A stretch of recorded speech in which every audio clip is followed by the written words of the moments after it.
Hey gamers, how y'all doing? I was strongly considering live streaming the Nintendo Direct tomorrow. Switch 2 Direct. Am I excited about the Switch 2? It's fine. Doesn't look that exciting from what I've seen so far, but I should keep abreast of the situation. It does stream at like 8 a.m. my time. So it's unfortunate, but that is simply not gonna happen. I don't, the Bald King, I don't know. I don't know. It's just that it's supposed to apparently goes live at 8 a.m. I hope it's a better Switch. I'll be honest, everything I've seen about it so far, and to say, we've seen very little about it so far, but it does just look like, it just doesn't look like much.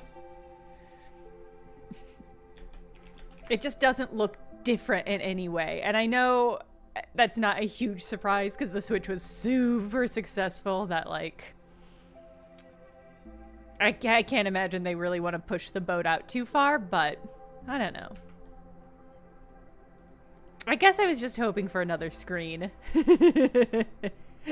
I think it's just gonna be, yeah, why fuck with a good thing? That's a great point. I think it's just gonna be exactly the Switch, but better screen. And it's not, that's not the worst thing, right? It's not the worst thing. Superior medium, I'm gonna do my best to get a broad hunk on the show tonight. Switch DS? Kind of would love a Switch DS actually, Jack, yeah.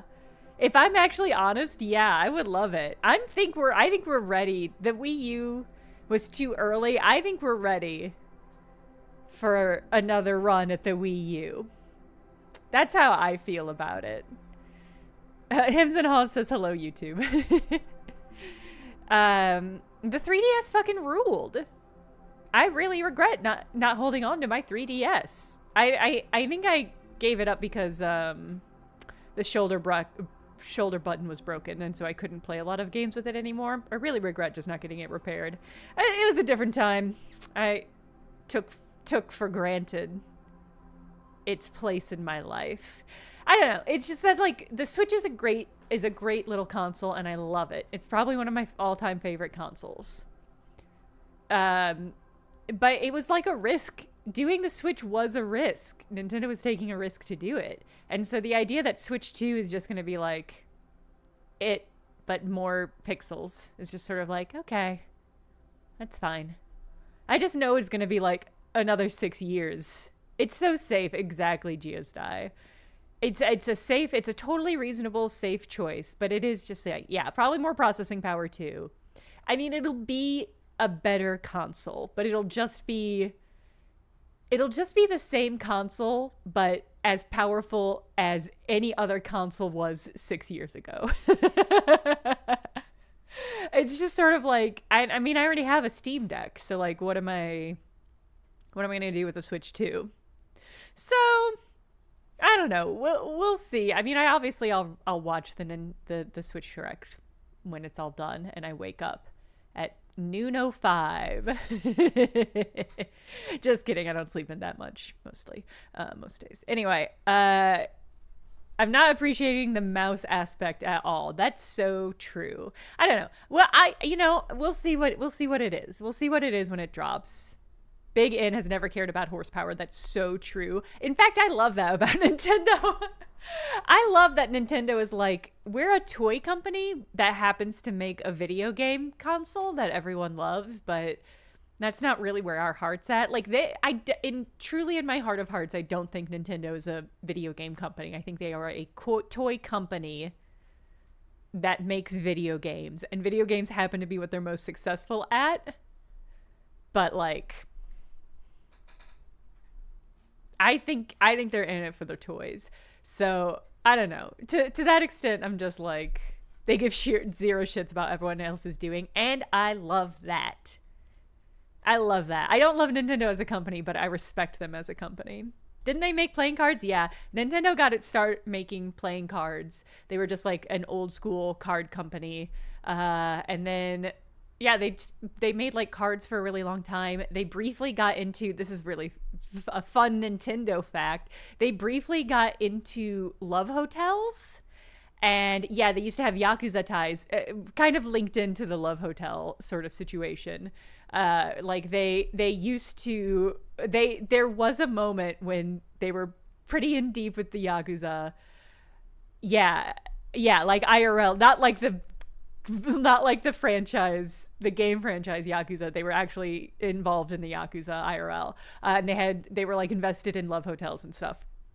But that was just before they basically got into the video game business, and that worked out for them. Yeah, yeah, yeah. Nintendo doesn't really talk about that period in its history a lot, but that was an interesting.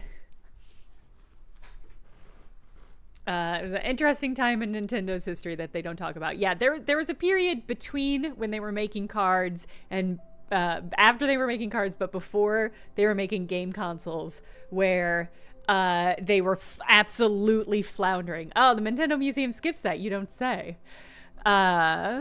I'm going to Japan over the summer. We haven't talked about this yet. I'm going to Japan over the summer. So there will be a period of time in which I am not streaming, probably. Or if I am, it's probably not going to be video games. And I am excited to go to the Nintendo Museum because I'm so curious what stuff they talk about and what stuff they don't. I love, when I travel, I love going to regional museums and seeing what stuff they highlight and what stuff they don't.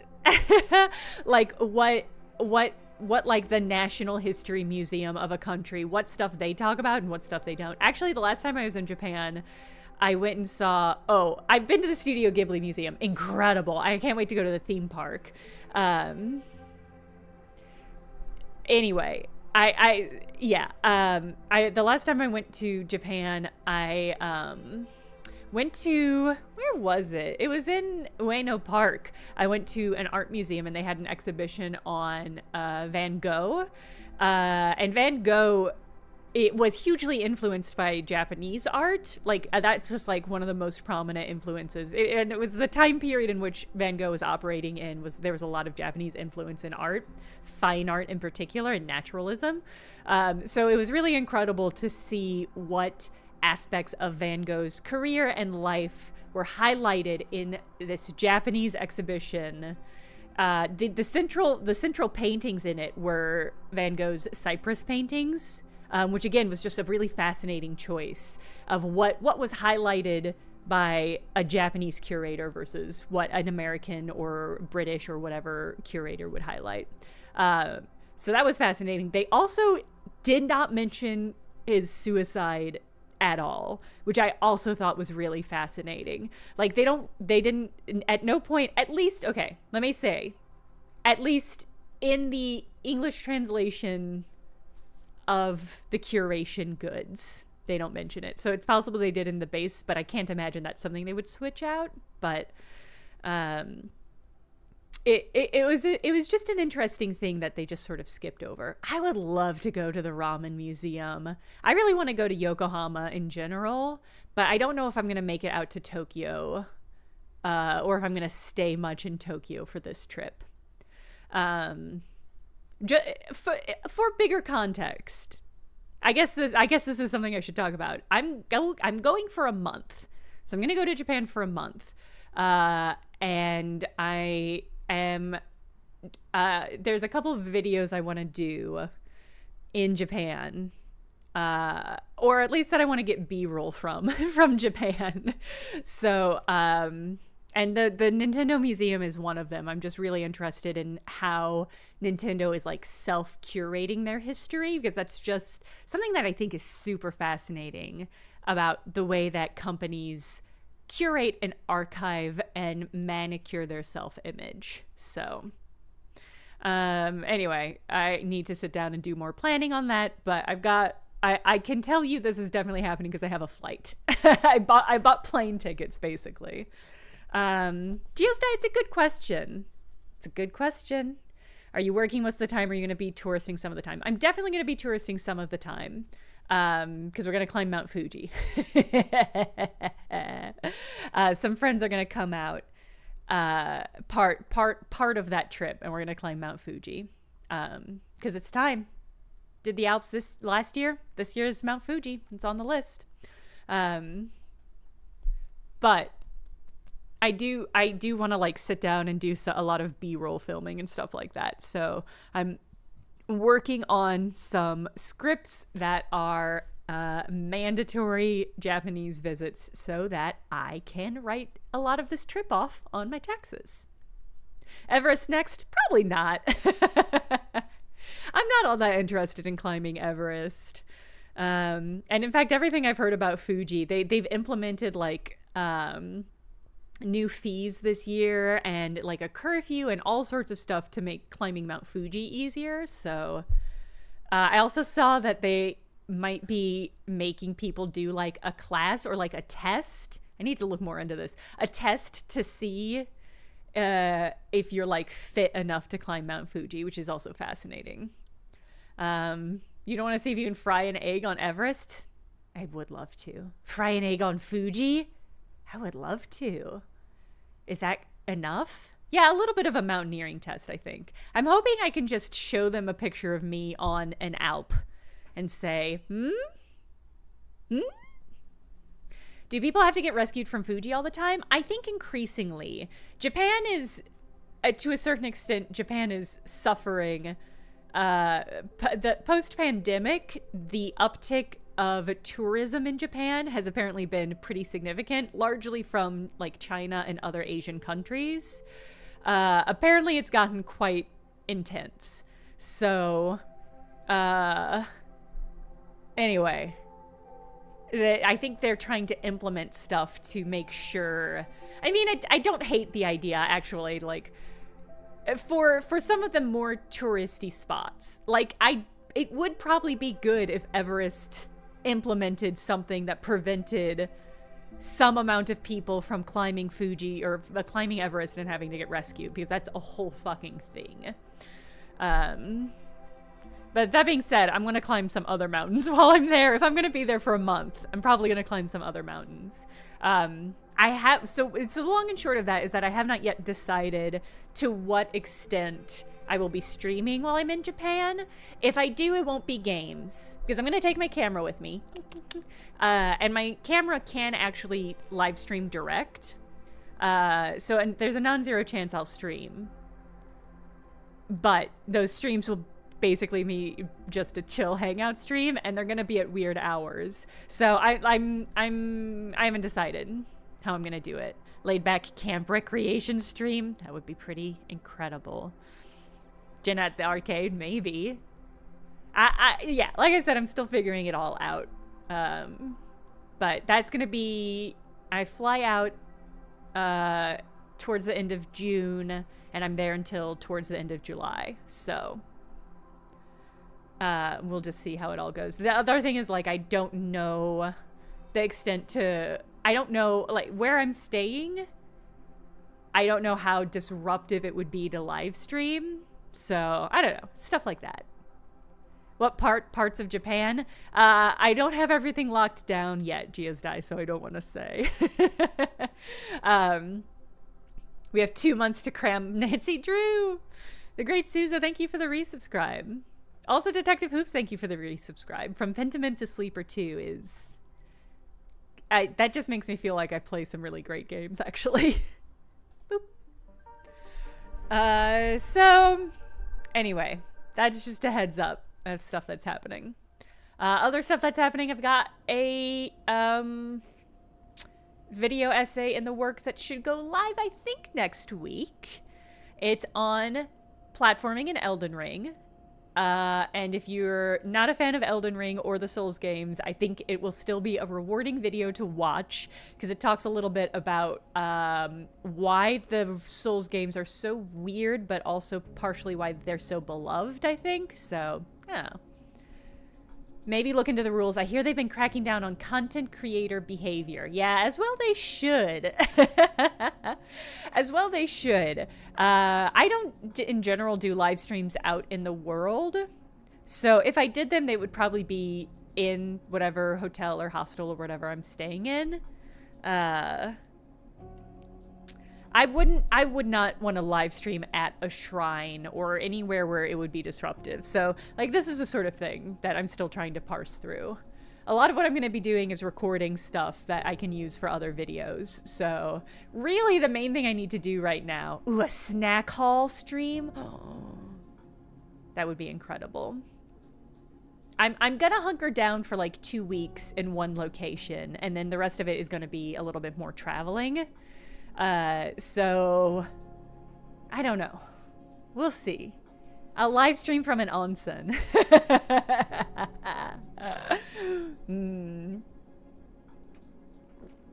Anyway, yeah, like I said, I'm still navigating how I want to do everything in a way that's respectful, but which is still interesting, and, you know, navigating all of those things is just, it's just tricky, so we'll have to figure it out. Snacks deductible. But the time zones will make it all weird. That'll really be a month of live streams for my Australian audience. Okay, what were we doing, chat? Chat, I remember ending the stream with an intention. Was that intention to go to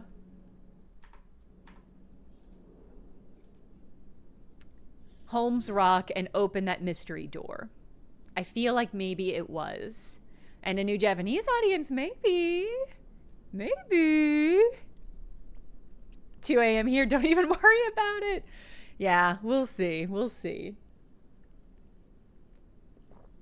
Anyway, if there's a video about Japanese video games you would like to see, I'm open to suggestions. I've got 1 or 2 pinging around that I need to sit down and decide, like, is this a full video? I have to go through the process of, like, parsing if the idea is a video. A lot of times I have ideas that I think are videos, but then when I sit down to workshop them or write out an outline, I'm like, oh, this was nothing.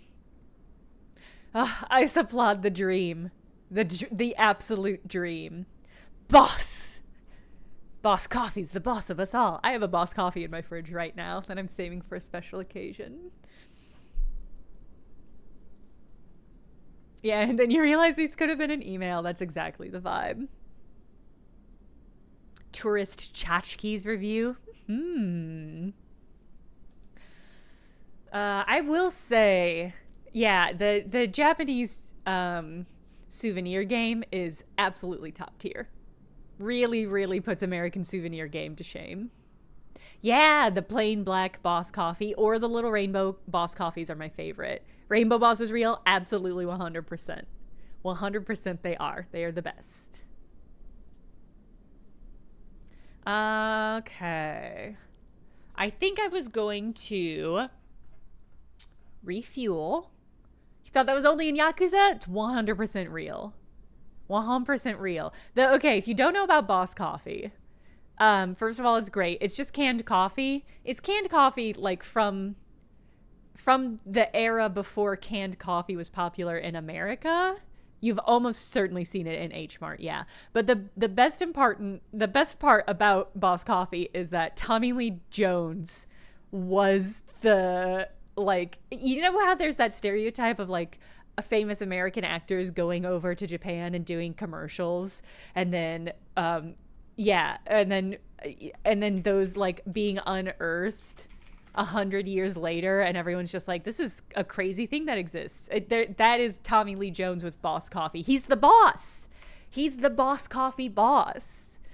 Bill Murray in Lost in Translation coded. So yeah, if you haven't, I highly recommend looking up the Tommy Lee Jones Boss Coffee ads. He's the boss. He's the boss in Boss Coffee. That's exactly it. Yeah, it's not delicious. It's not, like, it's still canned coffee, but it's good canned coffee, and you can get it you can get it black, which is the thing that I most want. I feel like it's genuinely difficult to find like American canned coffee that doesn't have sugar in it. So it's decent coffee. But the most important thing is that when you're in Japan, you can get it warm out of vending machines. And I cannot describe to you enough how superior Japan's vending machine and drink games are. But you can get a lot of stuff from vending machines hot. Like, and that's just like so clutch when it's winter and you like, or when it's like cold out. I've never been there winter. The latest I've been there is November. When it's cold out and you go up to a vending machine and you get a hot can of coffee to put in your pocket and wrap your hands around and sip, it's just the best. It's just the best experience.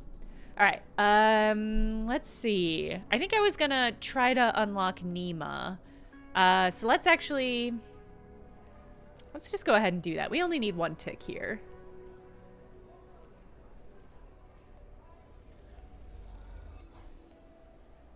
Oh, I was gonna spend...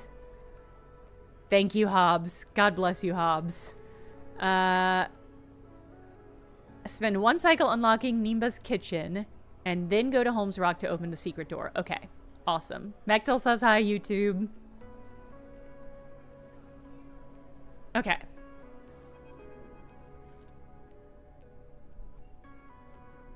That's so funny. Trial by agent, that's incredible. I bet you that made Tommy Lee Jones's day. Because I bet when she opened her mouth to ask if she could pet her dog, he thought she was going to ask for like a photo or something. So to be Tommy Lee Jones and have somebody be like, oh my God, can I pet your dog? That's gotta be a nice occasion. That's just gotta be a nice situation. Sleeper, Nimba wants to see you. Mechtel, incredible. It's really incredible. You nod to the other volunteers as you wipe off your hands and clip your cutlery to the magnetic rack. You drift out of the improvised canteen on your way to the kitchen in the back. It was a busy shift, and each shift seems busier than the last. That makes sense, of course. You've seen the steady flow of refugees arriving from the inner system, and most of them, with barely a chit to their name, end up in the underhang. I am a very regular streamer. That's true. That's one of the best things you can do as a streamer, is just show up. Show up regularly. And it's cool that you show up regularly to watch them, Mechtel. It's just cool. Thank you. As you cross into the kitchen, you can still hear the rumble of the refugees' conversation through the hatch. The other chef leads you past the rehydrators and hand-built centrifugal horn oven to a small office unit in the back of the kitchen. They knock on the door for you, then glide away to finish their own meal, leaving you to wait by it. Whoa, Rory. I don't know how you do that accidentally, but that sounds incredible. You look around the small but carefully arranged kitchen as you wait, your shifts here having left you familiar with the mix of improvised and salvaged equipment, some of which you've never seen before you came here. Like a meat slicer. I bet the sleeper's never seen a meat slicer. Come in, sleeper. Nimba is perched at a desk uplit by a small transparent terminal screen, reading glasses perched on the end of his nose. You've seen Nimba before, but not as much as you'd imagine you would while working in a place called Nimba's Kitchen. Even though there isn't a proper sign out front, everyone in Underhang knows its name. The man himself is far more of a mystery. Apart from the occasional barked order in the busy kitchen, he's little more than a blur to you. Why do you work here? Does Nimba count as broad? He looks lithe to me more than broad. Why do you work here? He barely looks up from his terminal screen, the scrolling text reflected in his glasses. I like to stay busy. Uh-huh. Nimba starts scrolling the screen and looking over his glasses at you. You do well here, Slipper. You do well here, Sleeper. You're fast, precise. You're doing good work. He goes back to scrolling. Thanks. Nimba lifts a hand in response. That's my worry, Sleeper. Good workers like you, they move on fast. He leans back and looks at you. 10 cycles, maybe more, maybe less, and then they're gone. And the team gets used to having them here, gets used to working at that pace, then suddenly they have to work differently. They They have to pick up the slack, change jobs, change stations, and a few of them think, well, maybe it's time to move on too. So what I found is good workers are trouble, especially those who come and go like you. He pauses, watching you. I'm just gonna let him speak. This place, it runs on consistency, just like live streaming. Sleeper. Those that turn up every cycle, good or bad, they get the people fed. He takes off his reading glasses, inspecting them for smudges. Let's be honest, that ain't you. So let's cut to it. I can't use you in my kitchen anymore. You're done. He shrugs. Sorry. I went through so much trouble trying to get this, even though I didn't need to be fed. I was just doing it to meet Nimba, and now he's kicking me out of his kitchen? But this place also runs on all those machines out there, on the supplies I can rope in, the donations. Feeding refugees from the inner system is logistics as much as it is chefing.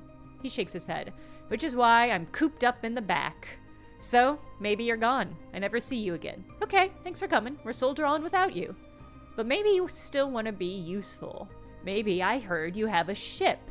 Maybe I heard you chatting. Oh? Maybe I have a little something held up in a place only a ship like yours can reach. Hell yeah, my man. I negotiated the purchase of some valuable inner system spores. Mushrooms! Oh my god, we're doing it. Yeah, I'm trying to recruit some hunky dudes because we have kind of a huge deficit of hunks on the team right now. And clearly everybody is thirsting for some hunks, because this has been a big driver of engagement. I negotiated the purchase of some valuable inner system spores from a group that came from there, but they somehow ended up in a depot in Greenbelt. Nimba sighs. So if you head to Greenbelt and you find the delivery, you bring it back, well, Nimba looks at you pointedly. That would be helping. Hunk session? Oh no. That would be the kind of helping a good worker, even an inconsistent worker, might be able to offer me. Nimba squints at you. Seems like the kind of thing that someone genuine, someone who wants to help for real, might do, don't you think? He doesn't wait for your reply, but it also seems like the kind of thing that might sit on a list of priorities for so long it disappears and never gets done. I've seen that happen too. He's warning me that if I don't do it quickly, it'll disappear. I guess we'll find out which it is. He deftly places his reading glasses back on his face and continues to scroll the screen on his terminal. Man, this guy needs to stop doom scrolling. You know your way out, sleeper. You turn to the doorway, slightly taken aback, and it slides shut behind you. You glide out through the kitchen, through the improvised canteen and the people eating and chatting there, and into the cold underhang passage beyond. All the time considering what you might do next, and recall that persuasive glint in Nimba's eyes. Can I... Damn! I can't eat there anymore. Damn! I shouldn't have worked so hard to impress him. Alright, we need cargo. We need fuel. Okay. Fill up supplies. Alright, I'm gonna spend the rest of my tokens at the gambler hall. And we'll just see if I can make some friends.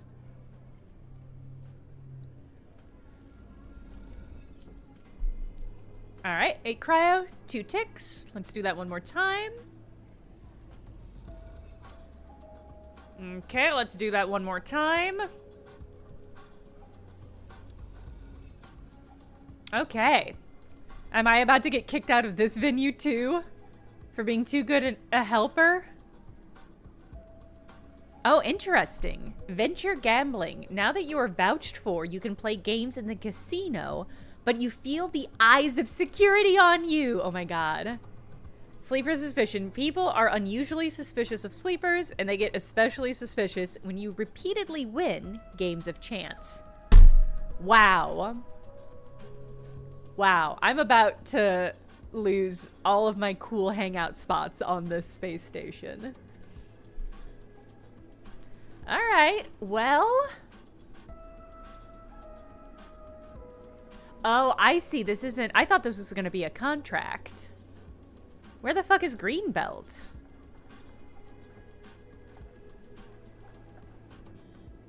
The Hollow, Scatter Yards, Dark Side, Green Belt. Seeded asteroid. Oh my god. Okay. Alright, to get there we'd have to go to Hellion Gate and down, or... to get to Scatter Yards. Okay. I kind of like how that's set up. Figures a game about corporate capitalism would feature the Lost of Third Spaces, Vernon Helliton. Yeah, it's a good read. Alright. We're gonna go to Holmes Rock and open that secret door, and then when we're done there, we're gonna go and get my body diagnosed. Diagnosed body.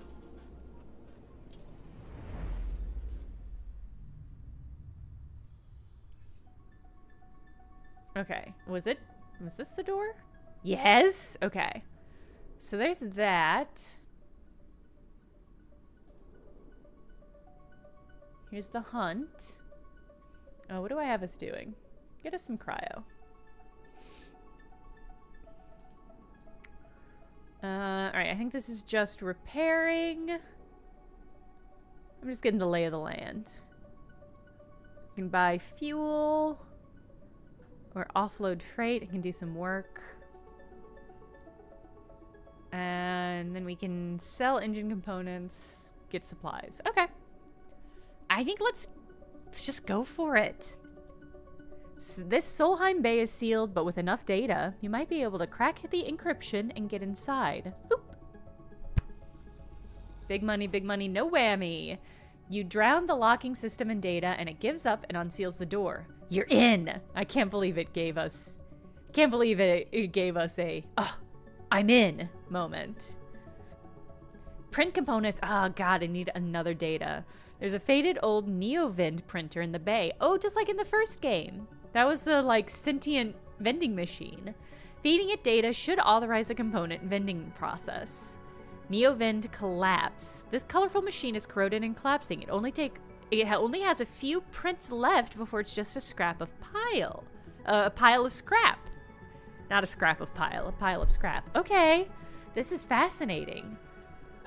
We need an additional Solheim data to be able to open it, to be able to get anything from it. Oh, I desperately want to know what we can get from it, though. I want it. I want it. Okay, well, I'm gonna burn some dice.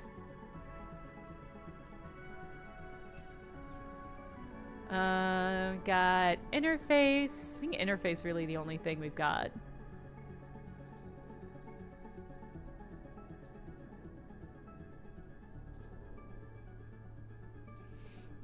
Yeah, we're just gonna... Let's get some cash. I think we might get some scrap from this as well. Alright, maybe just cryo.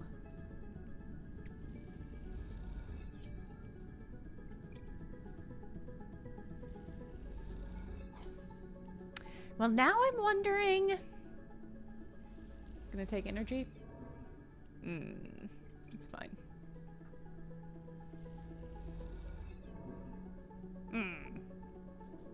Now I'm wondering... Okay.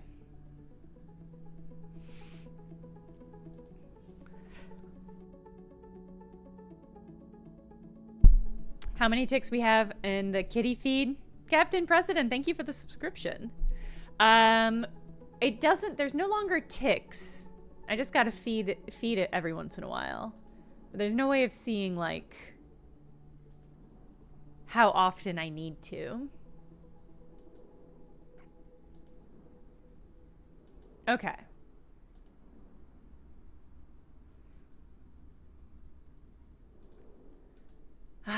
God, how do I want to do this? So the only place we know where we can find data is the Hellion Gate.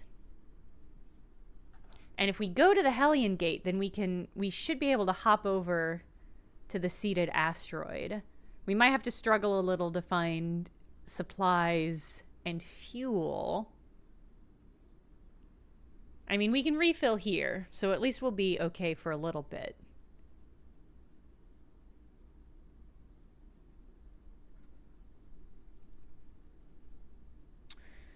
But I did say I wanted to go repair my body.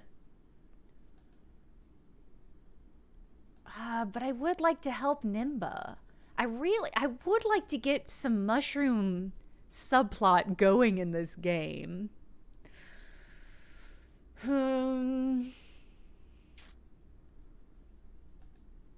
We need to go to Scatter Yards eventually. That's the next like big spot we need to head to. We can't really get there from the green belt, but we also can't do the other thing. So like if I went here and then went down to Scatter Yards, it's gonna be a while till we get back. And Nimba was pretty explicit about the fact that his quest is not gonna be there forever. That was my read on it. So what we're gonna do, I'm gonna refuel, we're gonna hop down to Hellion Gate, get some Solheim data so that we can figure out whatever the fuck this printer is gonna do for us. Because this is a lot of resources to be plugging in to something. And I'm hoping it does something really cool. Or at least something unique, you know? So let's refuel.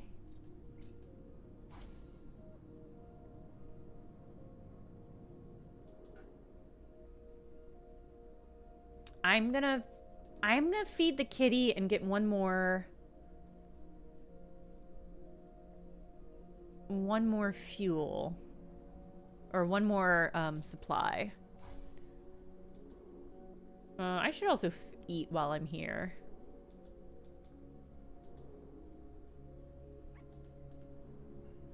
A limited edition anniversary Solheim baseball cap. It would be so funny if all we got for doing this was like company script.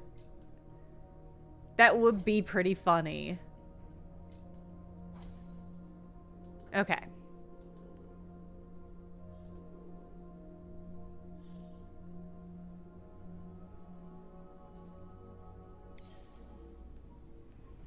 Alright, this should be able to get us to the green belt without too much trouble. I can't imagine it's that much farther. Like, I think we should have enough. Okay, yeah, we'll have enough. Has the text changed at all? Now that you're familiar with the stray, you can feed her directly, but she's still a little nervous around you and the crew. Okay. I'll do whatever it takes. Search for supplies is not it. I think it was, yeah, data scraping. Okay. I'm gonna try to get, I want to get 4 because it costs 2 Solheim data to get a Vend. So let's try to get 4. Okay. Is there absolutely anything else I can do? No, I think everything else is just scavenging. Which takes Endure, which I'm not good at. Do I want to keep interfacing, though? It is dangerous. Yeah, let's do it one more time. Okay, neutral outcome. Woo, 2 ticks. But we got another Solheim data. Oh, but we got 2 ticks? Damn. 2 energy loss? That's rough. I don't think I'm gonna risk it. Although we have enough for 2.5 Vens. I think it had 6 ticks. God, am I gonna risk it? This is so unnecessary. Can't believe I'm doing this, but I definitely am. Ooh. All right. Fine.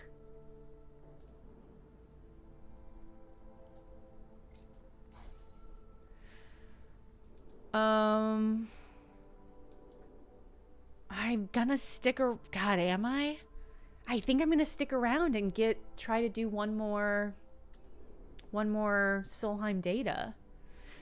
I think this is probably, my guess is this Neovend is the only place where we're gonna really need the data. Hobbs, I'm with you. I think the spaceship design and like all of the design stuff in this game has been really, really cool. All right, we're gonna go one more time. Depending on the dice loadout, I might try to get just a bunch more data. Kind of a middling dice rollout. But what else am I going to do here? So I guess we'll just use them all.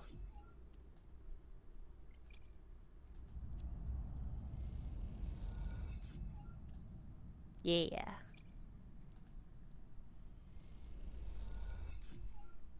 Hell yeah. Now, do I want to risk the 3? The negative outcome will cost me 3 energy, neutral 2. You know what? 8's enough. Let's get out of here. And we're going to do the help Nimba option. Okay. Oh, and we'll get to explore this whole new asteroid. A green asteroid. I'm really excited to see this. Ooh, okay. Na na na na na na na na na. I love these circular 3D environments. All right. Arrival tower. Talk your way in. The green belt is locked down thanks to fears around Utsubo influence, but perhaps you can convince them you have a reason to head inside. Or fabricate permission. You don't have permission to get inside the green belt, but that won't stop you putting together a fake pass or documents asking that you're let in. Okay. So we can get into the greenhouse there. Okay, we can buy fuel or supplies. Are they good supplies? They better be. Greenbelt supplies put the rest of the belt to shame. Cheap, fresh, and fragrant. You can smell them as you open the crate. Ha ha ha ha ha. Ha ha ha ha. Greenbelt can't refine its own fuel, but they do have huge tanks of the stuff in reserve, so it's cheap enough. Alright. I love that on the green food asteroid, supplies are cheaper and better. All right, what do we got here? Retrieve spores. The depot worker aren't very happy about keeping the spores here for cycles. They won't release it until you pay them a handling fee.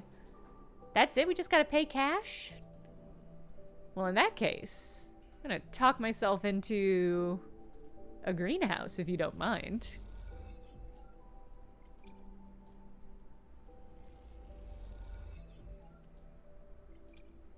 Come on, big money, no whammy. I said big money, no whammy. Fuck off. It's only risky. I would love to get this cleaned off. Let's do it. Uh-oh. It's a rough, that is a rough question to answer on the Nightbot with that one. But the good news is I'm doing okay in game. Greenbelt buzzes with focused activity. The passage is full at shift change, then empty once the work begins. It's a place that runs on its own schedule, but comfortably so. That comfort bought by being one of the largest food producers in the belt. There's always work in these fields, protected by a thick skin of transparent layers, and you can see why the humble life it offers has captured more than a few of the belt's itinerant workers. Sleeper? The voice, soft but forceful, takes you by surprise. Aki, as you turn, you're met with a delicate face wearing a confused expression. Aki was in the first game, right? Weren't they in the DLC? Apologies, I mistook you for someone else. She covers her embarrassment with a smile. I'm Aki. What brings you to Greenbelt, friend? Just looking. Aki nods gently. Well, we aren't usually open to spectators, but I'll make an exception. She clasps her hand together. Come with me. Aki leads you through a series of doors, gliding down into passages cut into the rock, then up, following pipes into metal passages across the fields themselves. She stops on a bridge overlooking the soft curve of farmland that makes up one of the asteroid's 2 biospheres. Below, leaves flap in 0G, waves spreading out across a sea of greens. I would be so delighted if we found Mushroom Sleeper #1. Is this the green belt as the first game? That's a great question. The green belt in the first game, was it mobile? Hello, Captain President. The varieties we farm here are specifically selected and customized for microgravity. She puts her hands on the railing at the edge of the bridge. We feed them from beneath, irrigating and nourishing them through the very medium they grow within. The light of Hellion helps us with this, of course. Aki squints through the transparent roof of the distant pale sun. Where are these plants from? Solheim left us many things, including a few seed vaults filled with her own engineered microgravity crops. Dope. I would love to be a seed pirate. She turns to face you. Then there are the stacks found across the belt, self-contained microfarms. We have been able to propagate crops from them in some cases. But how about you? Aki's sharp eyes take in your expression. Could you contribute to such a place? A green and growing strip in the gray belt? I'd like to. Aki smiles. Feel free to take a shift below anytime you wish. I'll tell the others to expect you. Here's an old look if you want to see it. I would like to see it. It's pretty good. I mean, she's got a great look in both of these, but I do like that she's kind of green and dappled. She's like dappled with light in this one. Really great look.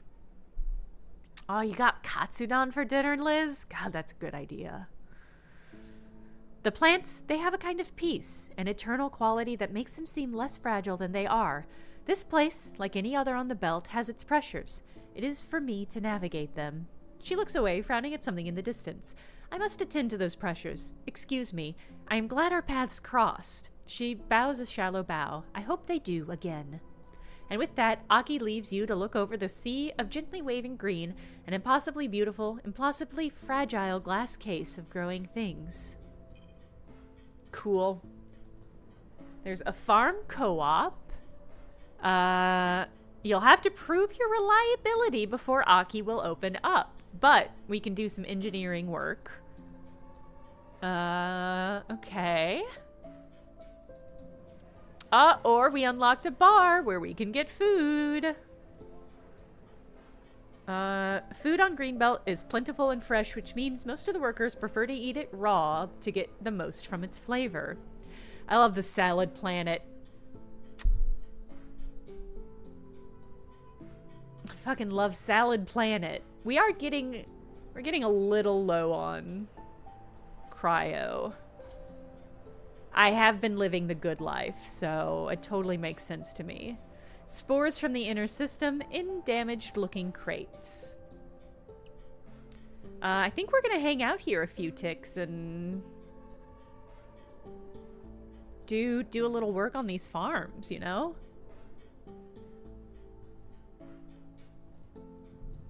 Yeah, it's the salad days!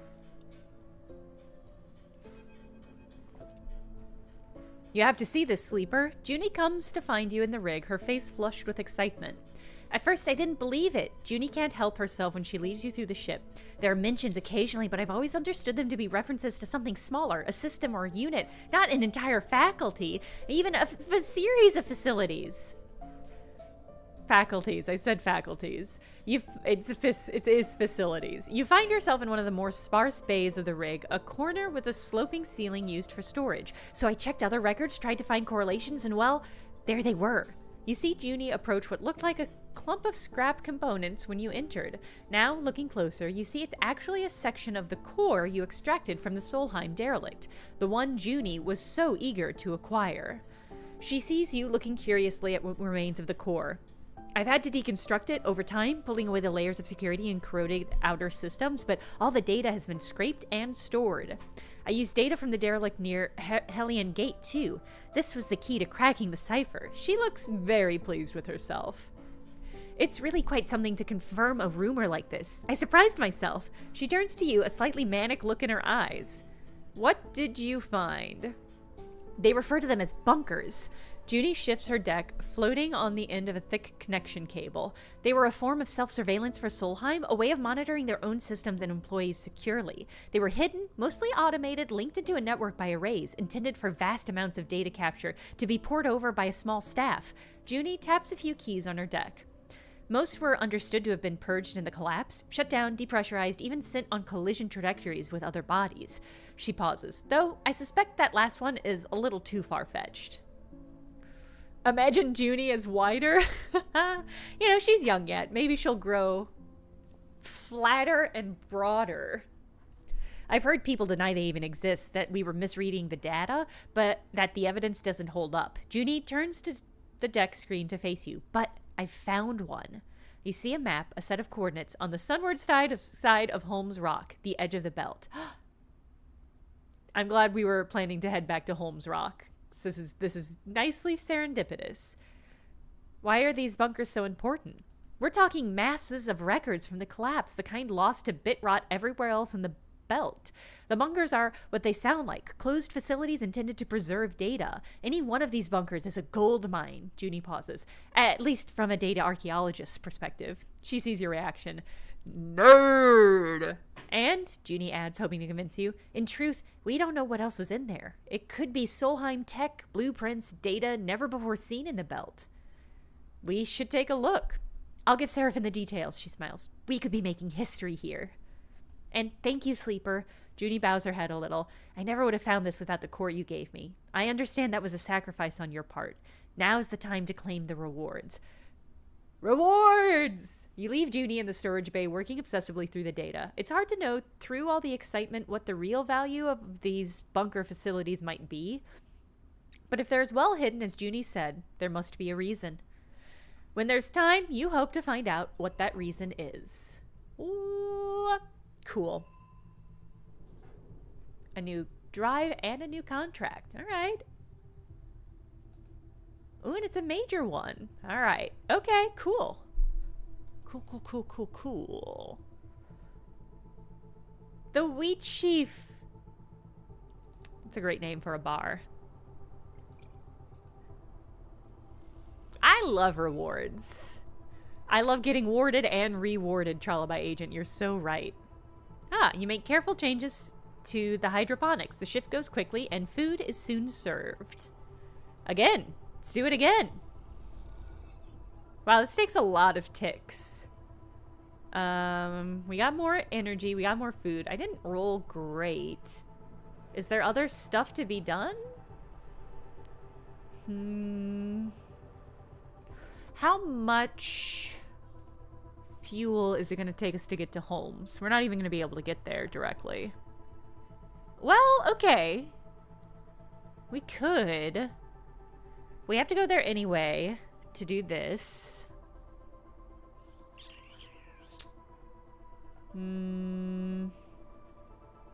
I mean, I'm curious what this is going to lose me if I do badly. Is it just going to lose me... Oh, well, if I never fail, then we never have to learn. So that would be ideal. Okay, neutral outcome. I still got an energy. Alright, let's see what this does. Alright, just -1 energy and no tick-ups. Okay, nothing seems to go right all shift, and while you eat at the end, it's still not enough to earn back your energy. Sometimes work does feel that way. God, how many ticks do we have left? 1, 2, 3, 4, 5. Alright. We're gonna stay one more loop. And then we're gonna become best friends with Aki. Okay, we got 1 fuel. So we will still have to buy some fuel. I'm getting a little worried about our cash flow. But we can always go to a space station and just grind some out. It'll be okay. Actually, if there's a chance that I'm gonna lose energy... Let's get the chances to lose energy out of the way. Alright, well.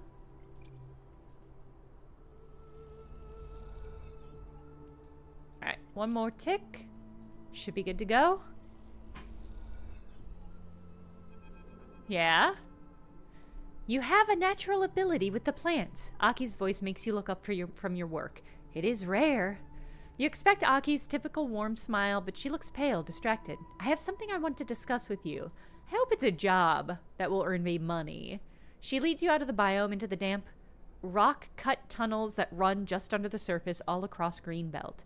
I'm sure you've noticed the section of our fields that has been laying fallow, Aki says as she glides through the low tunnel. It's been like this since I took over as administrator here. My predecessor was the one who failed it, and confidence was lost in his vision. She shakes her head. I think she's referring to another character from the first game, right? Her supervisor? But we have been unable to recover it. No matter the crop, the preparations, nothing will take. Aki leads you through a set of double doors and then up into the second biosphere. Immediately, you feel a difference. The air is dry, and a thin, choking dust fills the space. Aki puts up a finger and rubs the dust between her puts up a hand and rubs the dust between her fingers. With its output halved, Greenbelt is under threat, she sighs. Those who wish to control this place are circling. We cannot lose our independence. But I wasn't always in the belt. Aki stares out at the dry landscape. I was born on a moon, Ember's Step, a failed experiment in terraforming from before the collapse.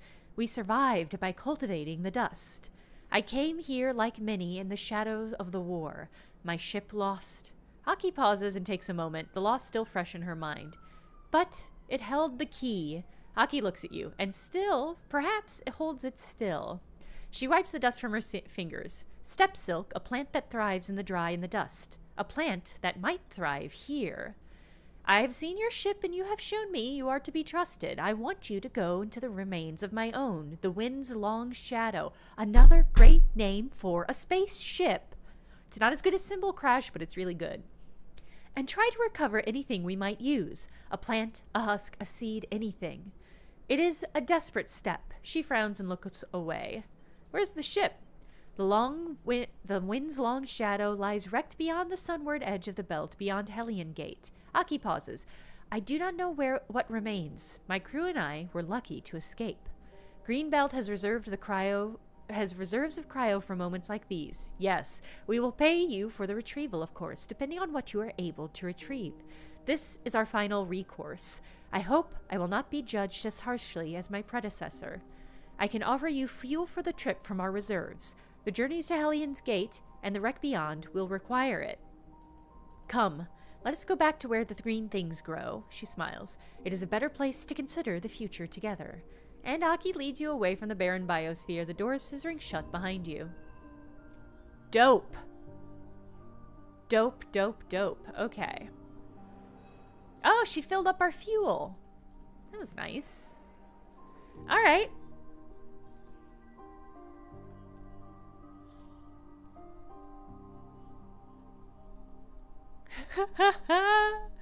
Hobbs, I hope the same for us, and I hope the same for you in trivia. I hope there's a cool big person somewhere out there who wants to join your trivia team. All right. Oh, so we have to go to Hellion's Gate to do this quest. Okay. 10 cryo per husk. All right. Okay. Well, we should do this. We should do this now. I might... Okay. I think we're gonna do this, and then we might do, like, a loop before going back to Greenbelt. Because I would love to get paid.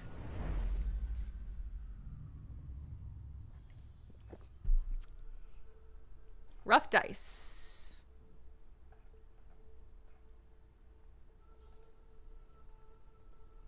Okay. We need 8 fuel to get to this.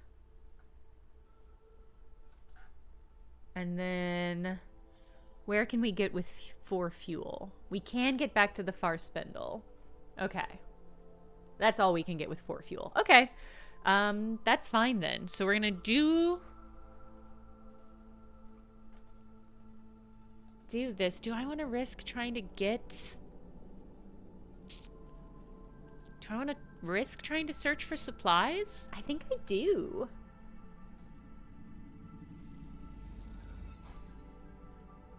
Okay, so that did get us a supply. I was curious if that's all that was going to get us. Well, I mean, while we're here, should probably get a little bit more data.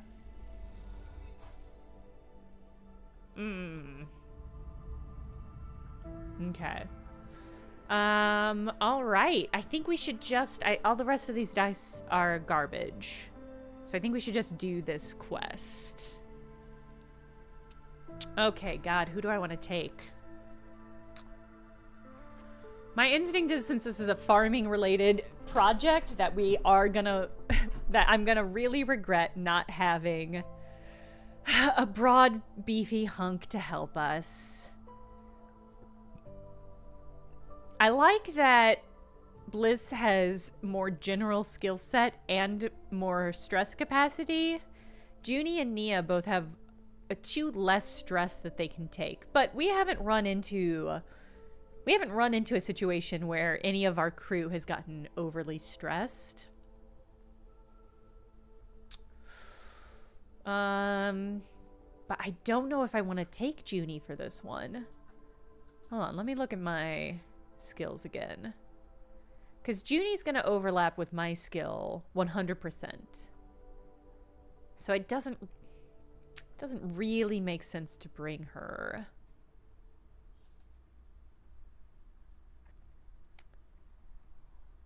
And Bliss has a good variety.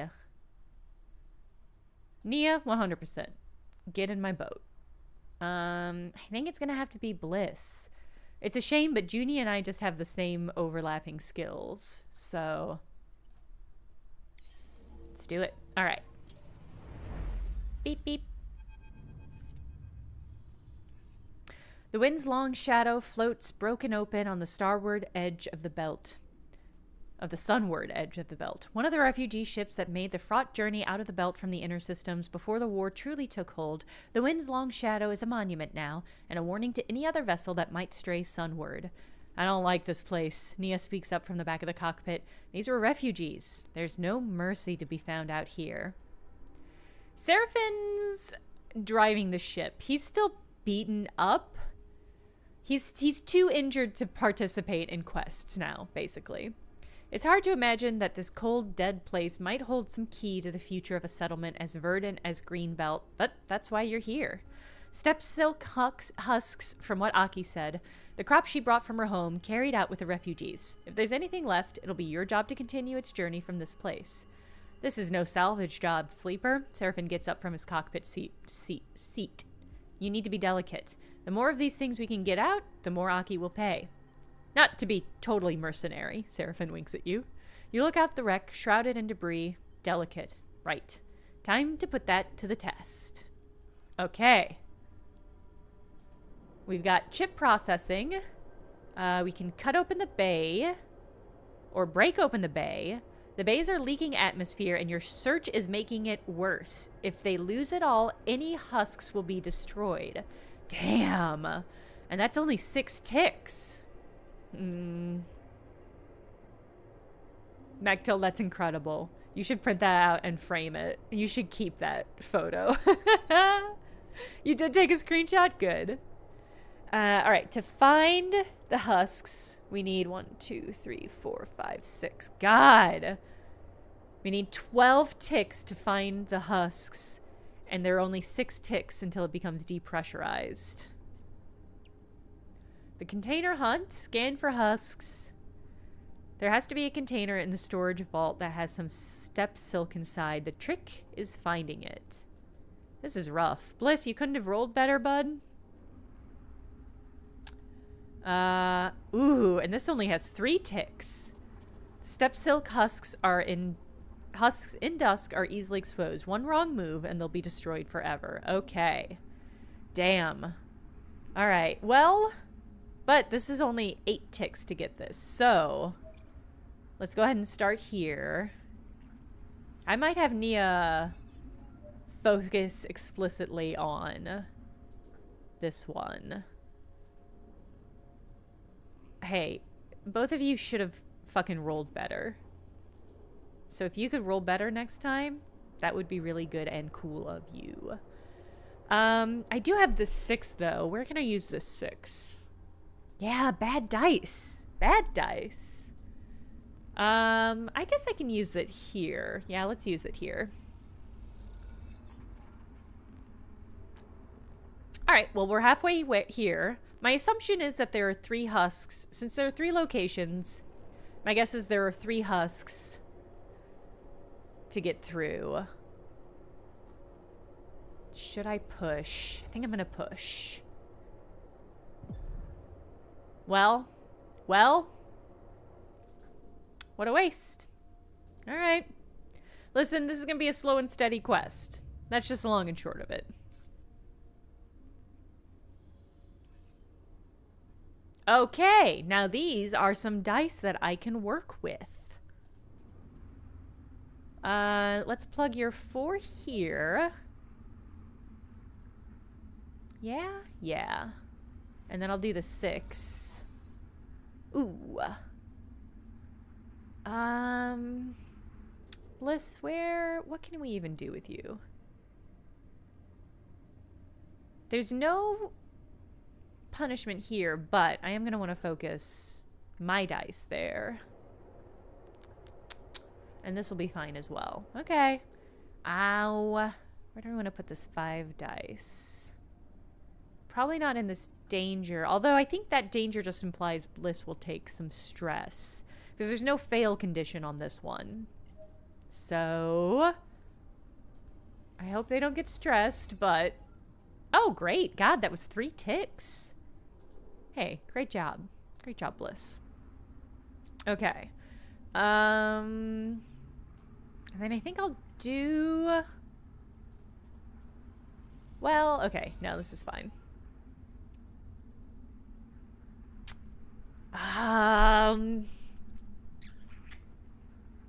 Does seem like a waste to use the 6 here. But is there a better place to use it? Maybe here.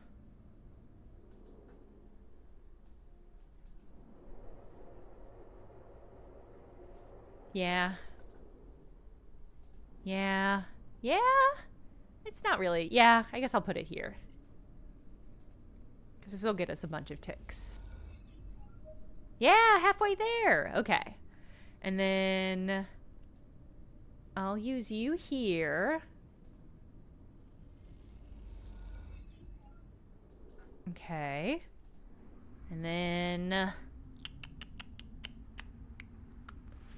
we only need 1 tick here, but I think I'm gonna do it.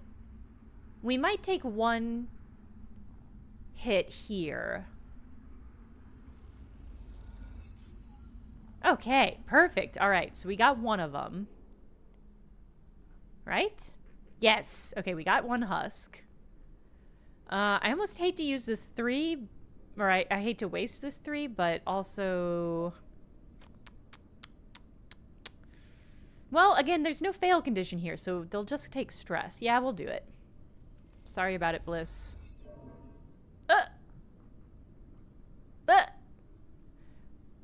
I don't think I'm gonna push.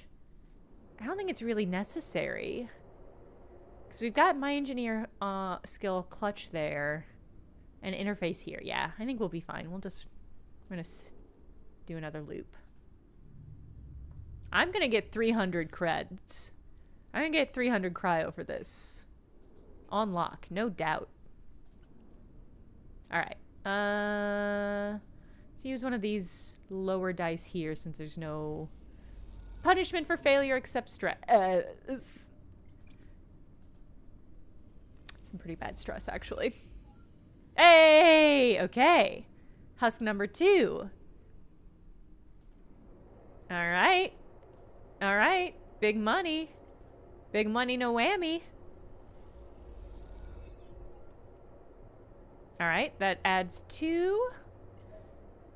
I'm gonna be a little risky because we don't have any depressuration ticks. But you don't have any... Oh...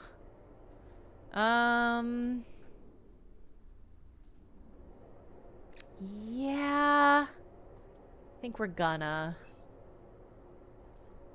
And then I might... Well... Oof. Do I want to push? I mean, if we wait one more cycle, I'm just going to do one more cycle. There's no reason to push.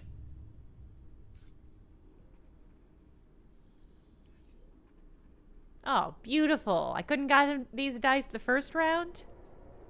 Alright.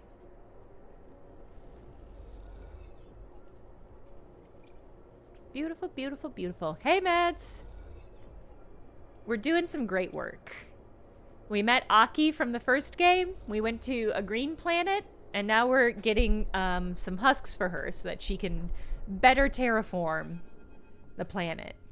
If the wreck wasn't dead before, now, scoured of the final husks of life, it surely must be. Magdil is accurate. What they say is true. I got kicked out of a kitchen for being too good. Too good and too needy about being too good. As Seraphim starts up the drive, you give the wind's long shadow a final look in its resting place. It's hard to feel sad about another hunk of scrap orbiting in a system that's made of nothing but the scraps of past regimes, but the people who lived on and built this ship, those people are worth a moment of memory. You think of them as you prepare to leave and hope that they, like Aki, have been carried on to new lives beyond the desperation of escape. And those that didn't get out, you hope their passing through this place did not disturb them. You hope your passing through this place did not disturb them. Oh, great. All right.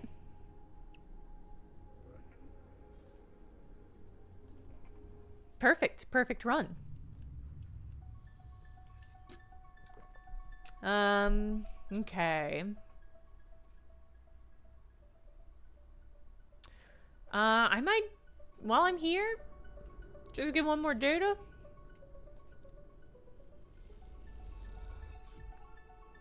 Okay. All right. We don't have enough.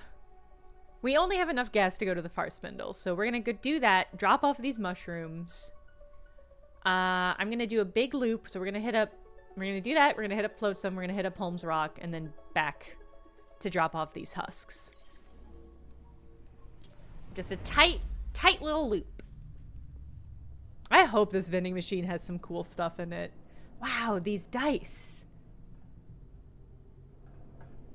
Wow, these dice. All right, well, I'll be able to do some work, at least here. Maybe not gambling. But yeah, I could align some arrays. That's just buying stuff. I'm gonna have to buy fuel before I go anywhere else.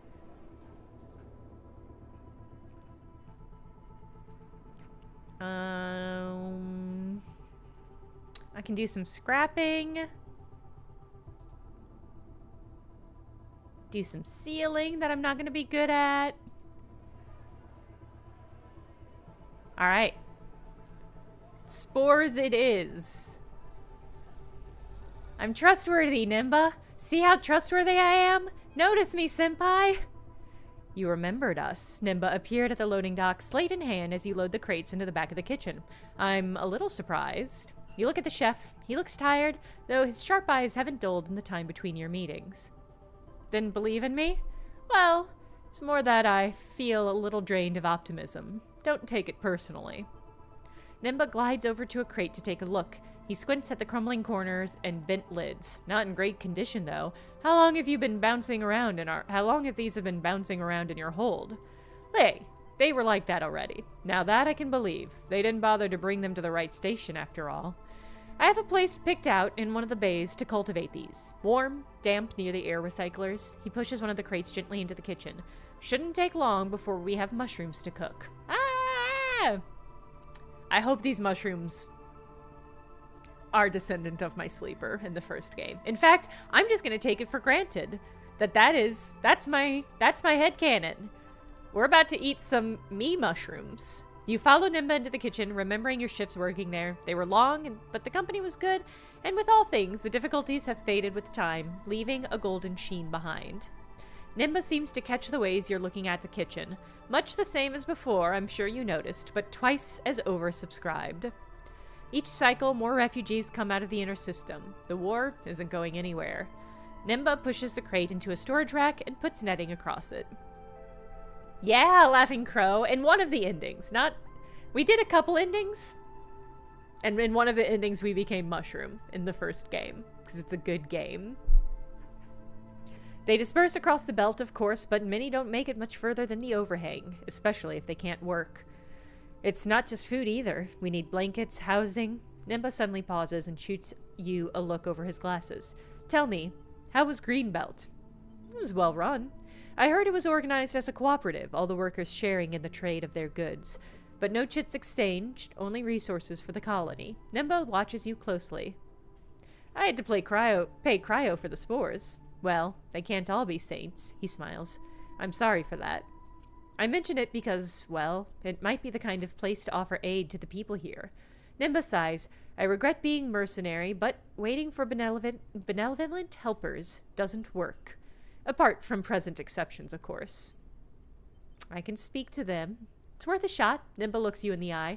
But you need their trust first. Ha ha! I've got great news, Nimba! I did a good job cultivating lettuce, so they trusted me with their future. Earn that, then talk. You have the feeling that Nimba was waiting for your suggestion. Here, he takes one of the crates of spores. I'm sure they could use these. Take them as a gift. He pushes it to you. But don't begin with the spores. Begin by understanding what they need from you. Trust me.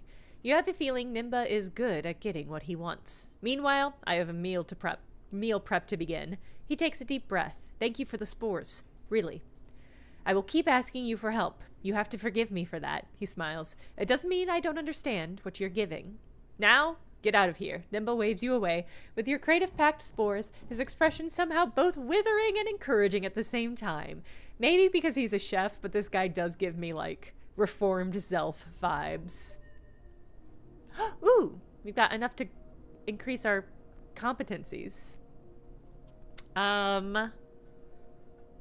We could do... God, we could get really good at interface. I think once again it's better to spread these out. So the fact that he was both encouraging and withering, when I think of Zelf, or when I hear the word withering, they cross-pollinate. When I think of withering, I think of Zelf's expression and how Paul plays Zelf in particular. Intuit or engage? What is my crew good at?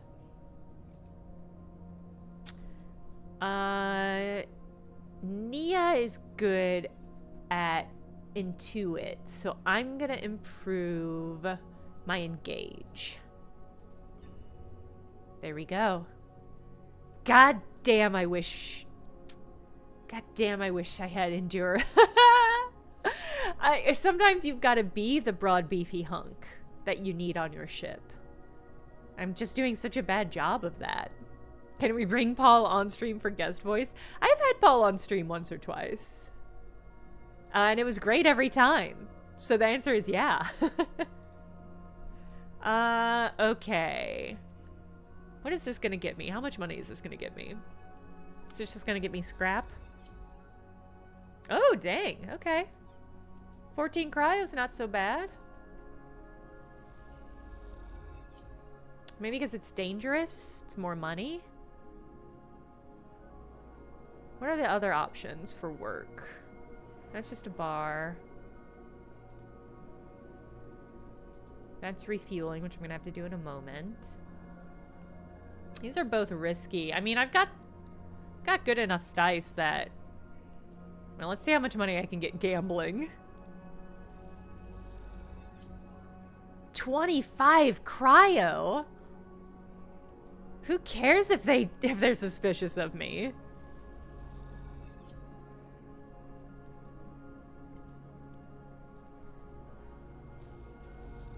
Ice applaud, not great.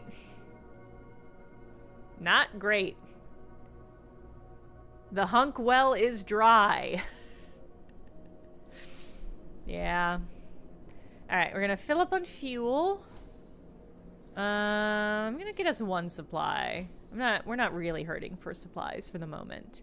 God, feels so expensive. It's just like in real life. Alright, and then we're gonna head to Flotsam. I'm gonna turn in this ship mind and repair my fucking body. And then we're gonna hop over to Holmes Rock and see what this vending machine can get me. I guess...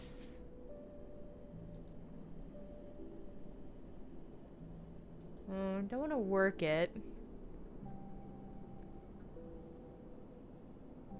Can work on the integration. Well, let's turn in the ship mind first. Well... yeah, let's ship mind.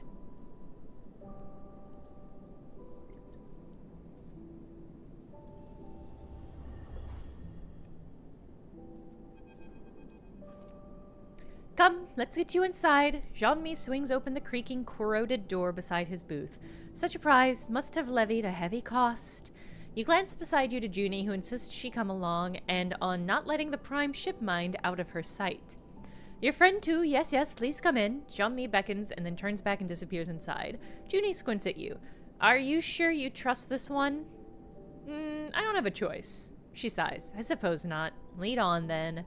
You both squeeze through the door and drift down into the workshop. You're aware of Junie's eyes wandering across the piles and piles of tech on either side, and you wonder if she recognizes anything among the junk. Sit, sit, sleeper. Jean-Mi is already at the chair, arranging his array of articulated arms. And I'll take that hive mind, if you please. Hand it over. You hold the ship mind in front of you and give it a small push so it floats gently over to Jean-Mi. He grasps it in both hands and takes it to a neat little work table in the back you didn't see before, where thick cables float lazily, tethered to the wall. You slide into a chair, hooking your feet behind the bottom bar to hold yourself in place, and watch as Jean-Mi begins connecting up the prime ship mind. A tremble of nervousness runs along your arms. Suddenly you feel Junie's hand clasping around your own. You look over into your face. Is this okay? I want you to know I'm here. Thanks. She nods silently. Oh, little buddy. My friend's backing me up because I'm nervous. This is like when you go, when you have a friend with you to like get blood taken. Or maybe this is like, maybe it's more intense than that. But it's nice that Junie's here with me. Isn't it nice that we recruited her so she can be there to, you know, comfort me? I wonder what happens if she's not here. I wonder if, like, you just take stress through this or something.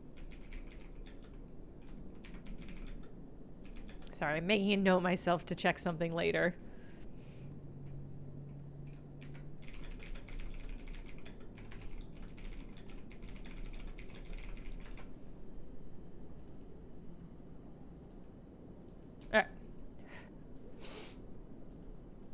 Jean-Mi, Junie calls across the room. You're going to need to talk us through what you're about to do. Of course, Jean-Mi is slotting an arm-thick cable into the ship mind. A little patience, please. All of this is very technical. He turns to face you both. What is your friend's name, Sleeper? Junie, Junie answers for you. And I can tell you, you're using that Solheim-built data cradle modified to handle a prime ship mind, she rattles off at speed, which will work as long as you manage the data flow through a polymer-clad overthrow cable looped into the asynchronous cortex cache. Yes, Jean-Mi eyes her, a small smile across his lips. As I said, technical. What will happen to me?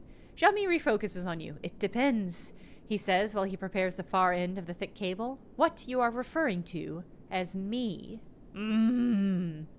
The problem we have is with your frame, your body. Atypical alterations, biosynthetic recordings, unusual growth. Jean-Mi shakes his head. From the diagrammatics I have, these are not typical of frames, even those that have been rebooted as you have. In order to investigate safely, I must transplant your emulation. In basic terms, your mind. But in reality, not so basic. He smiles in an attempt at reassurance. Your emulation is an emulation of a human, and a human mind cannot be separated from its sensorium. Wow. Love the word sensorium in this context.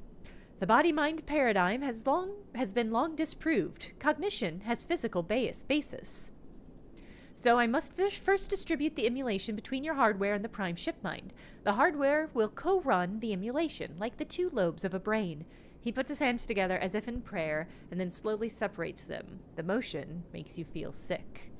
Then, for a short period, I will disconnect the two. In those moments, you will, in a sense, be in two places at once, though each lobe will be partial. Too long in this state, and the two partial emulations would decay, but each disconnect will allow me a short period of full access to your entire frame and its base system language. I hope this is understandable. Jean-Mi gives you a serious look. One of the most curiously human aspects of sleeper experience is that you, too, do not inherently understand or conceive of the systems that allow your existence. Have you done this before? You're the first sleeper I've encountered, so I must answer no. Jean-Mi smiles apologetically. But I can promise you I have tried these concepts in my own practice. I am familiar with the needs and nuances of artificial minds. Uh-oh. Feels like we could become a ship or a hotel or almost anything else. Now, before I connect to your frame, let us activate the ship mind. Jean-Mi gestures to Junie. Please, if you would like to come with me and oversee the process, I would be pleased. Junie shoots you a reassuring glance and then glides over to the ship mind, obscuring your view of it. You hear a quiet conversation between the two of them, their silhouettes lit by the flickering screen light of scrolling lines of code. You take a calming breath and are instantly aware of how superfluous that action is when your frame requires no oxygen at all to function. There's a certain sensation that accompanies such thoughts, a jarring disconnect, like when descending a staircase, your foot expects the steps and finds void instead. You try to calm the growing anxiety as Junie and Jean-Mi assess the mind. Is that a weird metaphor for a robot that lives in 0G? Also, how often are you stepping down and expect to find a step and find void instead? Don't you usually expect to find void but then find actual floor instead? I'm overthinking. You try to calm your growing anxiety as Junie and Jean-Mi assess the mind. The ship mind is pristine. Junie turns back and drifts towards you. Our care in this extraction seems to have paid off. Junie smiles. This is good news. Junie is indeed right. You've done well. Jean-Mi approaches. I am, however, seeing only minor traces of the protocol that the ship mind was designed to house, the one that ran the ship it was installed in. I would expect to see it in full. He angles his head and lifts his shoulders in a slow shrug. But protocols are not easy to trick. In the end, it only saves us the step of extracting it from the mind. Instead, I simply wipe the traces. Jean-Mi stops beside you.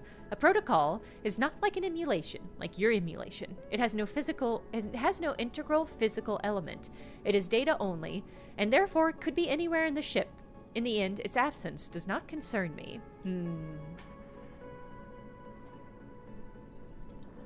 Concerns me. I understand, Sleeper, but it is remarkable we have this ship mind at all. This is our opportunity. Jean-Mi lifts the far end of the thick cable you saw earlier. You know this is the end that will connect to the port at the back of your head. That's where I was growing mushrooms from. Junie settles beside you again. She gives you a silent look. It's time. You turn to one side to allow access to the port, your eyes fixed on the far wall. You see something among the piled tech there that you hadn't noticed before. A small, metal, skull-like head, like that of a doll. You frown, trying to focus on the head, and then the cable connects. Uh-oh! Uh-oh! Uh-oh, chat! Uh-oh, chat! Did we fuck up? Should we not have trusted this little Frenchman? Uh-oh! Uh-oh! I don't want to click continue. I don't want to click continue. I got a bad feeling about this. Rory says, wait, you're still arguing about stairs. Jean-Mi has insisted multiple times that he has never met a sleeper before.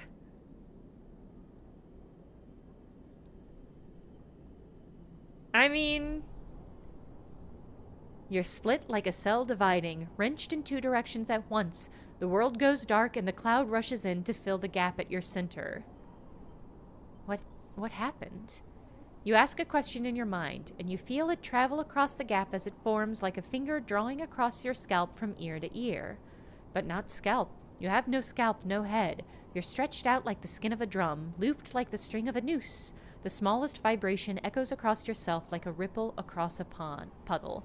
I am hoping Junie will stop whatever might be happening to us. And then you feel it, a strong pulse like a heartbeat, like thunder, like footsteps, a flickering, a trembling, a thought coming into being. No, quasi-space, no! The thought flickers in front of you, and you recognize that it is not your own. Assist a burial, assist offer help, assist a sickness. I'm gonna do assist offer help, but I love this as an option to parse. Disintegrate, the thought answers. You fold up in blankness, then a moment after, you unfold, like waking. Partition, to divide. Apparition, to appear. Perdition, to suffer. Apparition, to appear. This is... We're somehow crossing over slightly with Disco Elysium, it feels like. Dwelling, indwell, the thought answers. You stretch into infinitude, then a moment after you contract, like waking. In spirit, to haunt inside. Inspire, to grow inside. Instill, to flow inside. Inspire, to grow inside. Substitute, substrate, the thought answers. Then it approaches, then it enters, then it is yours. You split, then a moment after you reform, like waking. And in the cracks that seal up, for a moment in those cracks, something glows. Sleeper, I'm here. Your eyes flicker open like shutters. Junie's face is close, her eyes wide. They're awake, she calls over your head. She looks back at you. Easy now, take it slow. You twist, floating, turning your head as if you were underwater, feeling the resistance of a body you had already forgotten. How long has it been? You feel a weight you haven't felt in... You're okay, Sleeper. Tell us you're there. Junie leans in close. What happened? The process was successful. Jean-Mi floats beside the chair, his hands clasped in a business-like fashion. I was able to access the frame directly without your emulation being present. I ran the administrator-level diagnostic process built into its system, and it received the results. He takes a moment to gather himself. Your frame is indeed changing. The protein chains that code your biosynthetic organs group cells replaced have been altered. To put it simply, your body is following a new set of instructions. Didn't the reboot do that? No, the reboot and recoding you underwent simply stopped those protein chains from artificially decaying, breaking your dependence on stabilizer. This process, the entire replacement of your protein chains, could only have been achieved over multiple doses of a specialized substance as part of a carefully planned process of total substitution. What? That word sticks in your mind. Substitution. You say it without thinking. Yes, Jean-Mi reacts as though you were speaking to him. I believe it could only have been achieved with one substance as the carrier. Stabilizer. I was being doped? I was being steroided? Stabilizer. The drug Espen Arp designed to make you dependent on them. The drug Lane fed you to keep you alive. The drug you thought you had escaped. My stabilizer was laced with something? That is what I believe. Jean-Mi looks apologetic. This kind of process, Jean-Mi hesitates now, and you realize the bad news is yet to come. Performed over many, many doses, carefully planned and designed. I cannot think of a way it can be reversed. Jean-Mi looks down. I can say you are changing. I can tell you how it was achieved, but I can neither stop it nor tell you its ultimate end. I am sorry. Then what was the point? To understand more, Sleeper, to find answers. I did not promise anything else. I'm sorry, Sleeper. Junie struggles to find words. Perhaps we can find someone else, or... She falters. Try again. You don't feel able to respond. You quietly push yourself away from the chair, your thoughts slow to cohere. You glide back to the door, then out, into the flow of flotsam, the noise and activity passing by you like smoke. In the haze, you find the word again. Substitute. You begin to wonder what exactly it is that you're becoming. Mushroom! Become mushroom! Become mushroom in every game! Seraphim finds you, once more finds you in your bunk. He gently prods you with questions, and you quickly relent. You explain what Jean-Mi said about your suspicions regarding Lane and your confusion as to his motivation. You tell him you don't know what this will mean for you in the future. Yeah, we scavenge and rain. We raining. He listens, and when he is done listening, you both sit and wait for the moment to pass, and then you leave the rig, each on your own errands, each knowing that the only option is to keep going until you're forced to stop. Ain't it always the way? Alright, well, my body's decaying. And time is going to pass me by as it does inevitably, but still gotta work. Still gotta work, still gotta eat.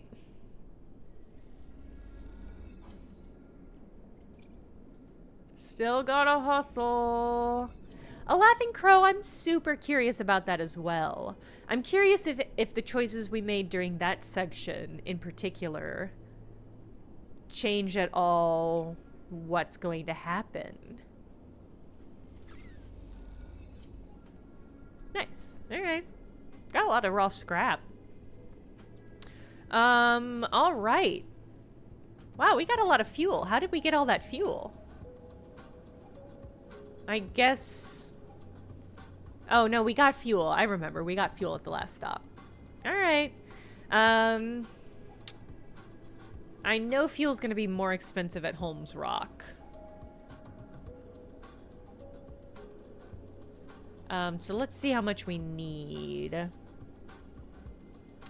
So we'll need, God, 7 to get there. An unclear amount to do this, but probably a lot. And then... I'm not gonna want to go straight to Hellion from there. Yeah, we're just gonna need a lot of...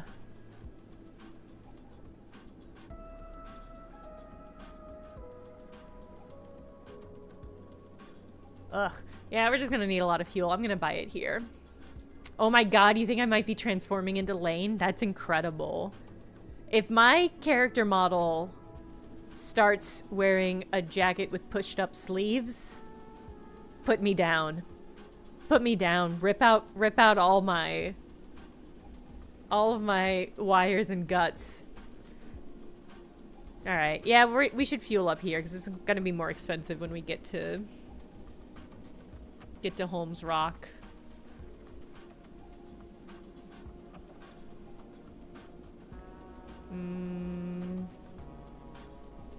Engine components. Yeah. Thank God we had some savings. You know what? I should feed the kitty. Boop. Oh, you put supplies into the special feeder Bliss setup. The stray waits until you're outside the room to come eat. Alright, that's fine. It's fine, bit by bit. We'll get there. Alright. We're gonna head to Holmes Rock. We're gonna fucking use that vending machine. I'm so hype about using this vending machine. You wake to something soft. I hope it's this cat and not something else. You wake to something soft and furry rubbing against your nose. You sit bolt upright. The stray kicks off from your bunk and settles on the ceiling, back curled up, looking down at you accusingly with those big eyes. Sorry. The stray gently pushes off the ceiling with a soft paw, descends to the edge of your bunk, where it hooks its front claws onto the mattress pad. Oh. Oh. We were talking about ways in which cats would be better or worse in 0G, and the claws hooking onto stuff in order to stop momentum, everything destroyed. Seeing the cat move in 0G is still odd. It seems to come naturally to it, yet its shape is so connected to gravity and weight in your mind. A cat should have the heavy, soft form of a mammal, not the languid, liquid presence of the floating thing in front of you. The stray uses its hooked claws to twist and spin itself so it softly slides against you with its back, rubbing against your arm and purring. You know what that means. Pet the stray. You run a hand down its back, and it shifts its spine in a fluid motion of appreciation. The stray closes its eyes and purrs. It's funny to think how the stray got here. Perhaps on a ship from the inner system, slipping on at the Eye or Centra, and before that, its ancestors were perhaps carried out to Hellion by Solheim executives who had the power and arrogance to bring a cat into space. But this cat, the one on your ship, was born here. That much is obvious. It is a creature of zero gravity, a being that orbits and glides, not one that leaps and stalks. It pats at your hand, encouraging you to continue petting. It is an animal that is part of the crew now. You can't imagine the rig without her. As you look down at the stray, as nameless and inhuman as you are, the memory returns. The warmth of atmosphere-filtered sun, the weight of flesh and fur, the smell of growing things. You know now what this memory is. It couldn't have been more obvious. It's a memory that crossed the gap of your creation, a memory from the mind that was copied, emulated to make your own. It is a part of you. If you discard this, if you play this game and you discard this memory, you're a monster. This memory is, in the end, a mistake. Those who designed the sleepers never intended you to carry the memories of the minds that were copied for your creation. They wanted you to emerge as new beings, offshoots from the branch of a human's life to be cut short when needed. But mistakes can so often become the most powerful and meaningful of emblems. They can guide a being more strongly than any stress ever could. That's because of the heart of every mistake is the possibility of change, of a shift in the status quo. You've lived a life of mistakes as much as a life of successes, and look where it has brought you. So you accept the memory, let it wash over you like the sun.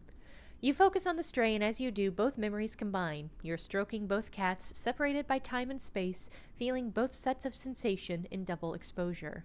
This doubling is what defines you. You are multiple, branched, diverse. You make no apology for this, and you know that you will only accumulate more selves, more variants as you persist. You claim the mistake and the possibility it offers you. You settle in your breath, delaying the moment of waking, of greeting the cycle a little longer. Sharing an unspoken solidarity with the stray that is more expansive than any words could capture. Kitty! All right. That's great. We didn't even get anything in that for the game. That was just for us. That was just for us. All right. Y'all excited to see what we get from this vending machine? I hope it's a hat. I hope it's a little hat that we can place on our character or our cat. All right. Big money.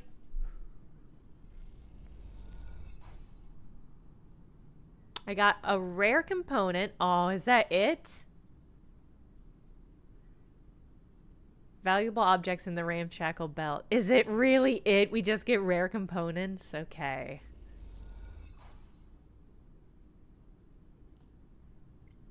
I mean, it's a vending machine, so maybe the more we put into it, the more...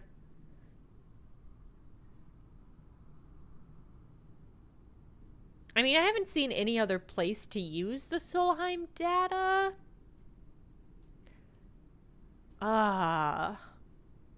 Yeah, when's the vending machine gonna talk to us? It does say it prints components. That's fair. That's fair. You're right. Alright, well, I'll keep the rest of the Solheim data. I'm glad we didn't come back just for that.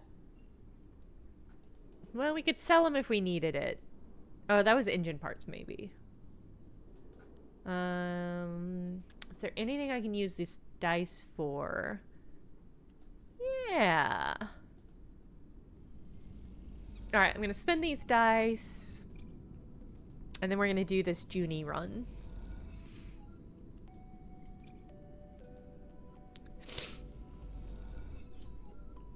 Alright.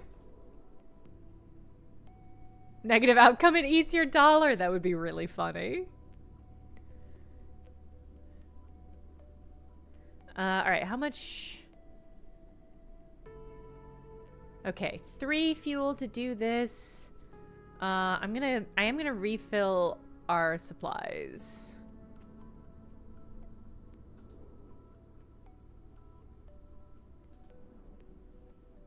Will I? Will I fill our supplies? Where am I gonna do that? Okay, yeah.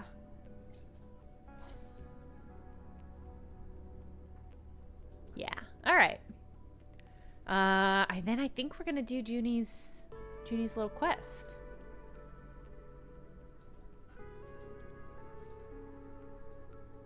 This better be fucking good, Junie. I think...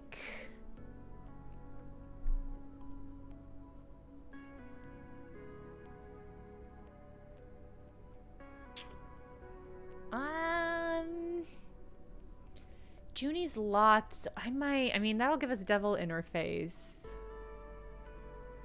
We have not brought the Huss back yet. We're going to get a big payday when we do that. And that'll be the next thing we do. But I wanted to clear up this quest before we head back to Greenbelt.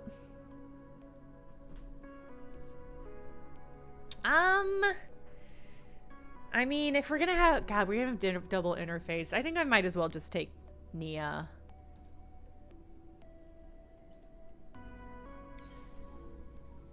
Boop, boop, boop, boop, boop. That's it. Seraphim nods towards the featureless asteroid. Those are the coordinates Junie gave me. You look out at the rock, it's like thousands, hundreds of thousands of other rocks in the starward belt.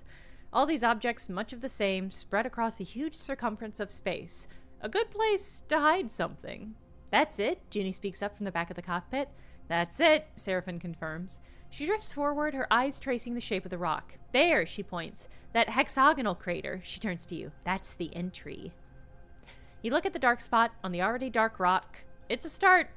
50 Cryo says the place is all collapsed tunnels and corroded rails. Nia has come in at the back of the cockpit unnoticed. Looks like a palladium mine that they never finished to follow. It looks like a palladium mine they never bothered to finish building to me. You look out at the unassuming rock and wonder what it might contain. A few dusty tunnels or something more. Time to find out. Okay, we just have the one. Wow.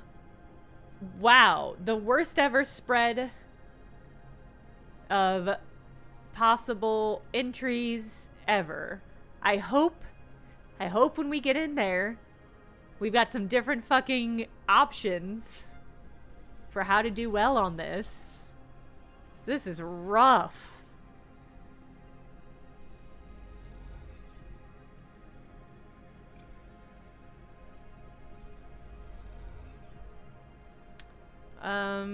God, am I gonna risk Junie? This is a bad idea, Sleeper. Yup.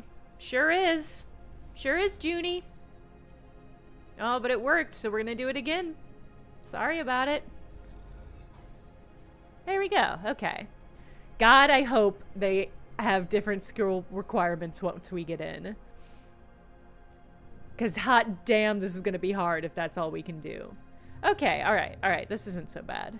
One final airlock stands between you and the interior of the bunker. It is in pristine condition.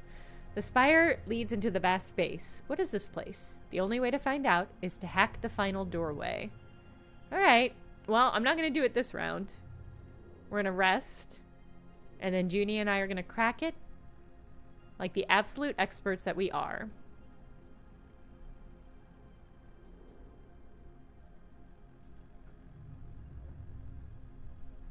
What if this asteroid is just a hive for space bees? That would rule. Uh-oh. Uh-oh. Unknown. A vast and dark interior. You wake into dead-eyed darkness. You float there for a moment. You feel like the ink in water unfurling, dissipating into the flow that surrounds you. And out of your own inky darkness, the glowing thought emerges. Substitution, the thought proposes. One entity replaces the other. The thought troubles you. Resistance, the thought muses. The entity does not wish to be replaced. Fuck!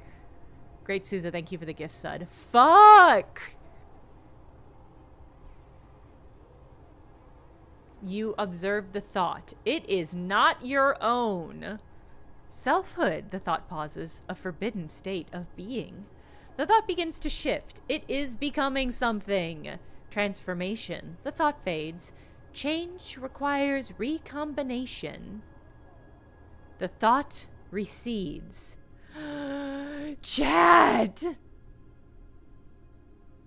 Ooh, a laughing crow. That's interesting. A laughing crow says, was shithead trying to use your body to resurrect someone? That is an interesting thought. My read is that this voice seems like it is more robot. I'm wondering if this is a former mind that we wrote over, rather than we are a mind being overridden. We are the haunted doll, Liz! Yes! We're the haunted doll! You wake up again, this time to the lights above your bunk blinking away this strange dream. Alright. Oh! I got a glitch point. I got a glitch point for that. Okay. Alright, we're gonna do this 5. I guess we'll do this 6. Plugging in now, sleeper. Something that was in the ship mind? Maybe? Yeah. Maybe that's the ship mind. There's something about it that feels robotic, not like another human mind. Like just the way that it's written. But who's to say? Come on. Big money? Yes. Okay. When you enter the access spire, the crew suddenly went very quiet. The images of a vast space seen through the viewing windows, the pristine wall paneling, the cool and the quiet. There's a sacred mood to this place, a feeling of hallowed ground. Now, as the facility's final entry lock whirls, flooding the passage with stale, dusty, 10,000 cycle old air, Junie speaks. It's impossible. She drifts down the spire and out into the cavernous interior. A constellation of red specks mark the vast extent of the space, and within it, a ring of monolithic buildings curves away, running along the circumference of the massive chamber. You follow her slowly out of the doorway and into the bunker. With a name like that, you have imagined low sloping ceilings as stark tunnels, a basement cut into rock, but this place is a cathedral, a cocoon the size of a city. I guess I'm down 50 cryos. Nio follows you into the caravan. Nia follows you into the caravan. How many of these places did Junie say were out here? I could have landed on a rock like this, never knowing there was a dead city inside. She shakes her head. Wild. Descending to the ring takes a while. Despite the empty space, no one wants to rush through it. The feeling of entering a sacred territory remains, though the deeper you go inside, the more obvious it becomes that this place is more tomb than temple.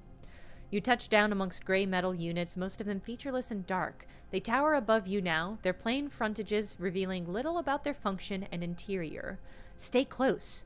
Junie moves ahead into the gap between two structures. This place is a labyrinth. Ah! Ah!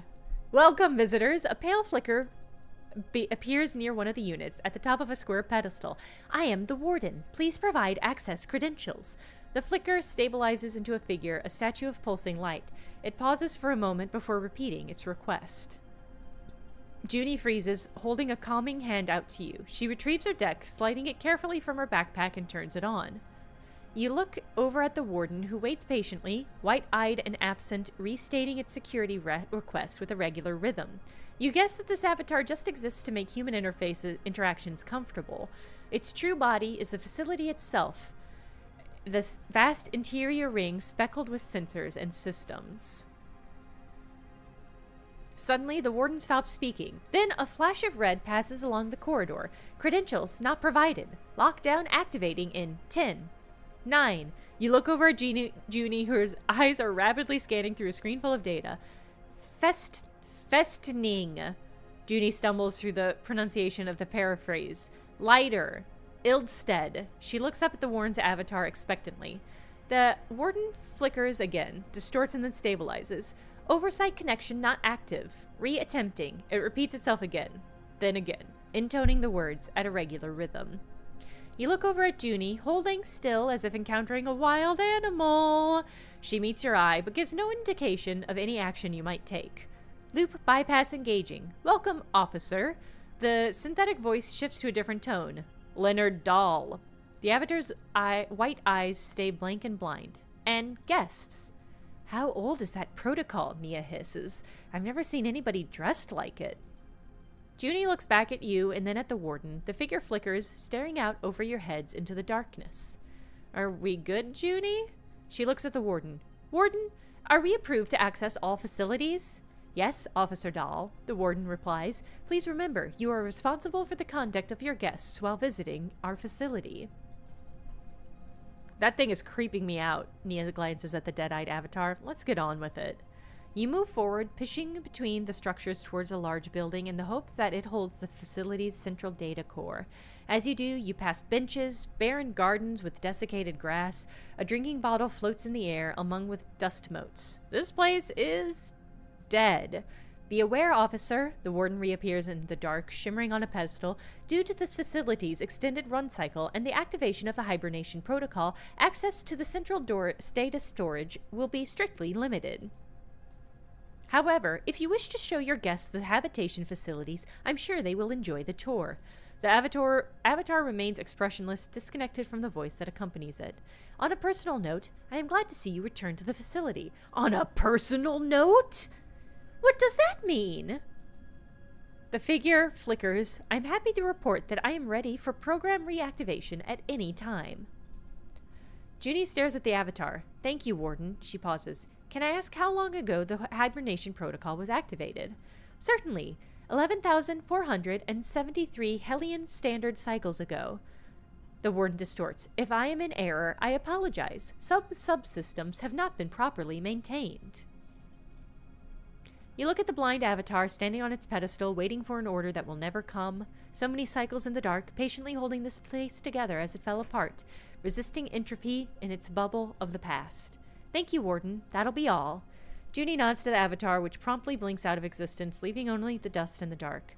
She turns to you and speaks quietly, though none of you know what sensors the warden's vast body might have. My access? It won't last long. We need to make the most of this. We'll go for the core. The warden won't like that, but it's where the data is. She glances around. We can try to be delicate, take it little by little. I don't know how long this'll last. Let's get on with it. Warden stress? Your nervous host? Oh. Shit. All right. Explore HAB units. Hundreds lived and worked in this facility, and the evidence is everywhere. You can't help but search through it. I'm so sad we don't have any Endurer. So we can't do anything about that. I mean, there's genuinely no reason to even try the search storage. We can get a couple ticks with this with Nia's skill. What about the other one? Ugh. Okay, so Nia's gonna be on that duty, and I guess we'll be doing hardware extraction. And cache scraping. Alright. Thank you, Nia. Ooh, we got a +2 ticks on Solheim Souvenir. I'm so curious what souvenir includes. All right, 1, 2, 3, 4, 5. God, so at most we have 5 cycles. Likely we'll have a lot fewer. Ugh. I wish I had better dice. I'm gonna push. Well, I mean, this is only risky. It's not dangerous. Okay, that was positive. That's good news.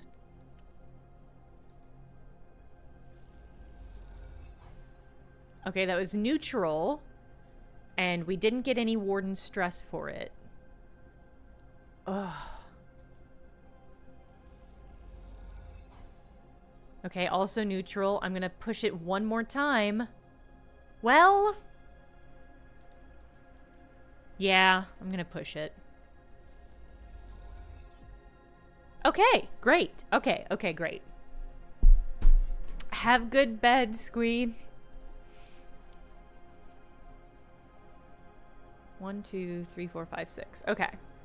Hey, Jay Dempson. Have good molasses dreams. Okay. That was pretty good. I think we'll be okay.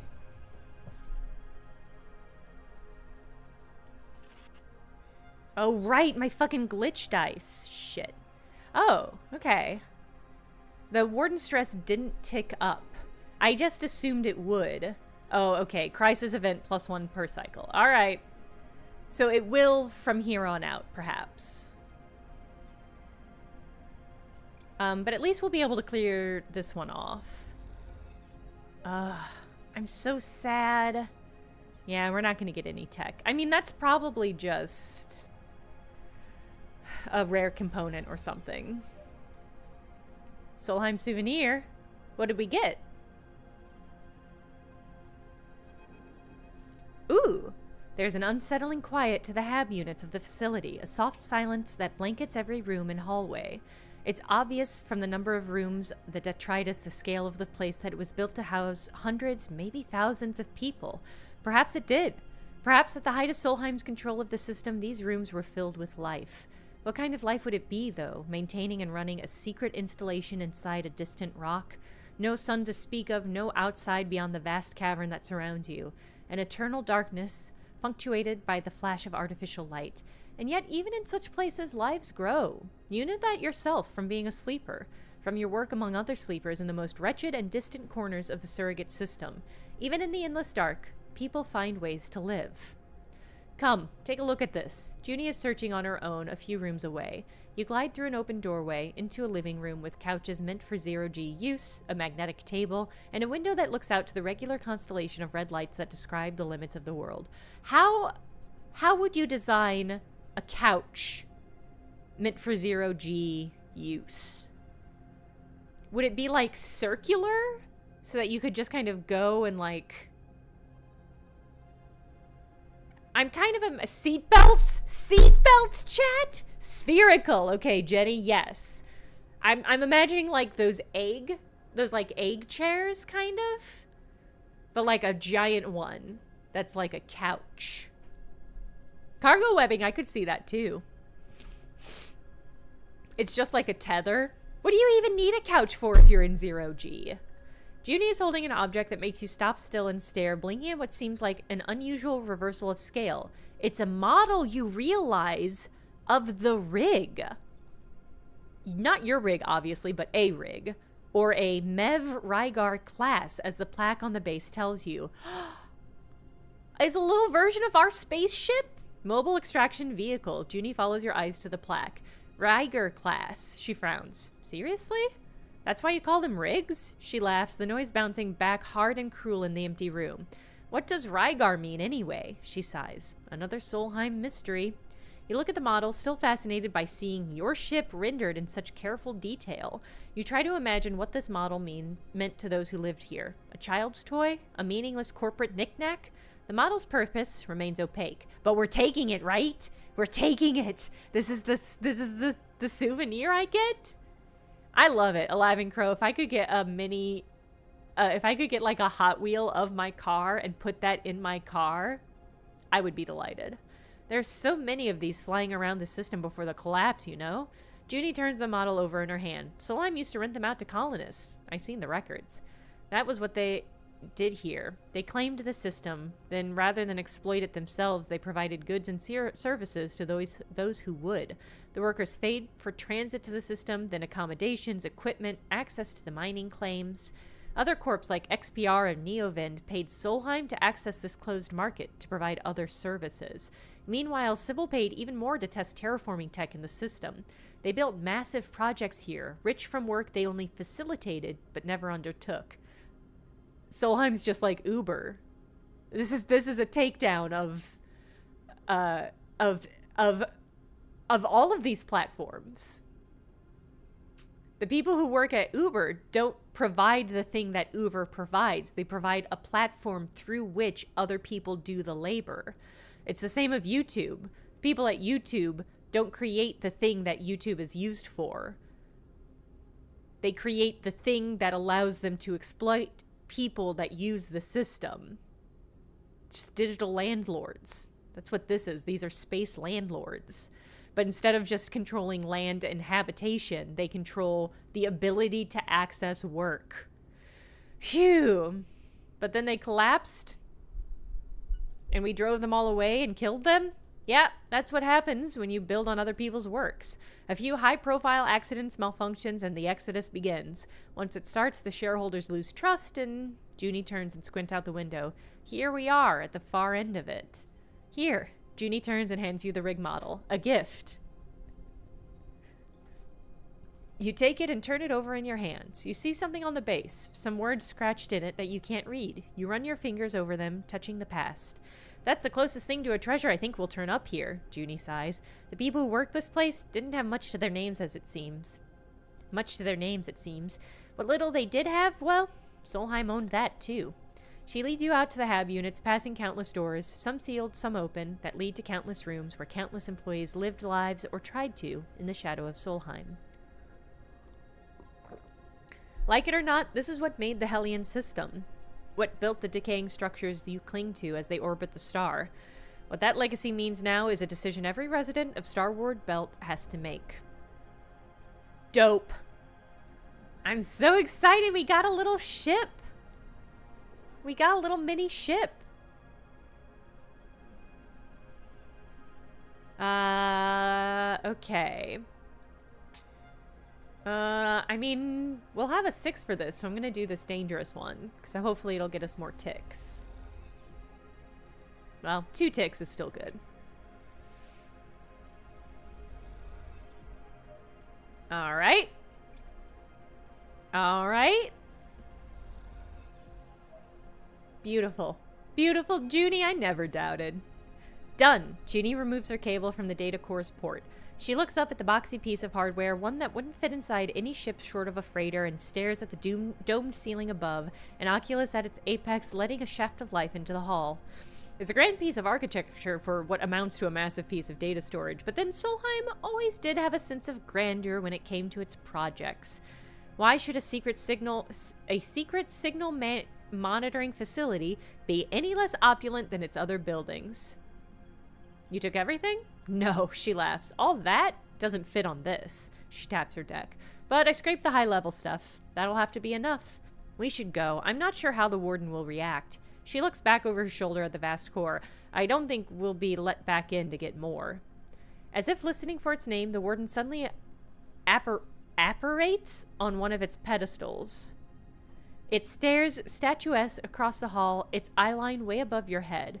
Officer Dahl. Its voice sounds strange now, stretched, drawn out. I have detected inconsistencies in the central data core. I believe there may have been unauthorized access. Junie looks at you nervously. Thank you for bringing this to my attention. I will investigate when I can. But for now, my guests and I, she looks at you, have to depart. The warden flickers. The warden bends and warps. The warden screeches a pulse of digital noise. Oh my god, it's making the dial-up internet sound.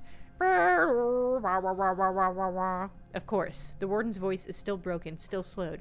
I hope you enjoyed your visit to this facility. Junie looks up at the blind statue. Something is moving inside it, making its skin, if it has a skin, bend away from its body. Wait. You wait, floating there in the dust. Junie approaches the pedestal. Officer Dahl, can I ask when you will return? The warden blinks its white eyes. The facility has been idle for many cycles, and without reactivation, we may face further difficulties in its maintenance. It, the warden pauses, has been so long. Watch. You watch as Junie approaches the pedestal. I don't think I will be able to return. I'm sorry, warden. The warden flashes red for a moment. A moment so small, you could almost believe you imagined it. Uh-oh! It is as I expected, Officer Dahl. The warden is still now, its lips no longer moving when they speak. Its chest no longer moves to emulate breath. It is a statue. Thank you for your honesty. It has been an honor to serve you. I recommend you leave swiftly. With that, the warden blinks out. You and Junie kick off from the rig outside the core and rise up towards the spire you entered through. As you do, you watch a few of the red lights embedded into the framework of the cavern flicker. Junie turns to you as you ascend through the dark. Do you think the warden is sentient? I mean, as a sleeper, maybe you... She goes quiet. I thought you might know. I don't know. Yeah, Junie nods. Me neither. She looks up to the approaching spire. Nia is waiting for you in the access spire. Ready to go. She shivers in her suit. Let's lock that creepy computer back in. Junie cycles the airlock, and you go through, now in your suits and helmets, ascending the sealed spire.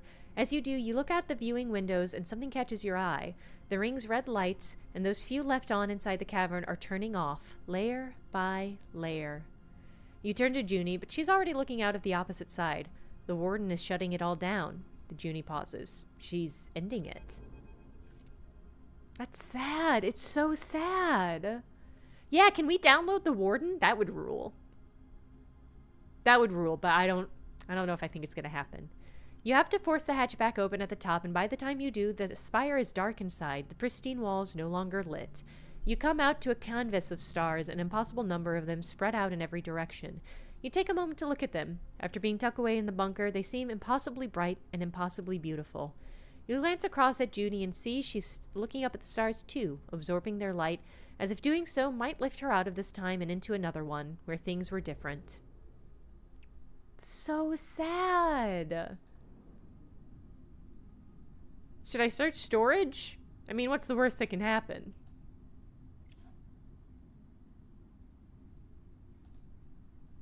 We'll just see. Let's see what this can get me. Wow! It was positive.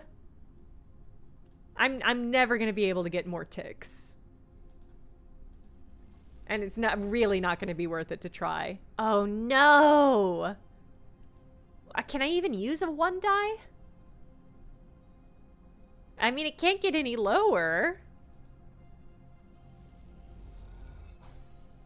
Oh my god. This game is so good at rewarding me for making terrible choices. Really, really, really. Isoplot, never! I will never stop gambling, because I will never stop winning. What do I get? Oh, is it too late? Oh, okay. Did I just get something? Maybe I probably just got a component. I didn't even pay attention. All right, well, honestly, that's more than fair. So funny. All right, yeah, hell yeah. Hell yeah. Seraphin settles the rig at Holmes Rock, the old Solheim array glinting in the sun. Looking out at the station, you suddenly remember the model Junie gave you. Yes! And you take it out of your pocket. Seeing it in full light, you notice it's made from cast metal, surprisingly detailed and robust looking. Well, look at that! Seraphin glides over. It's a mini rig. You let him take it. He turns it over in his hands, looking at it. What a find! He gazes at the model ship. What are you gonna do with it?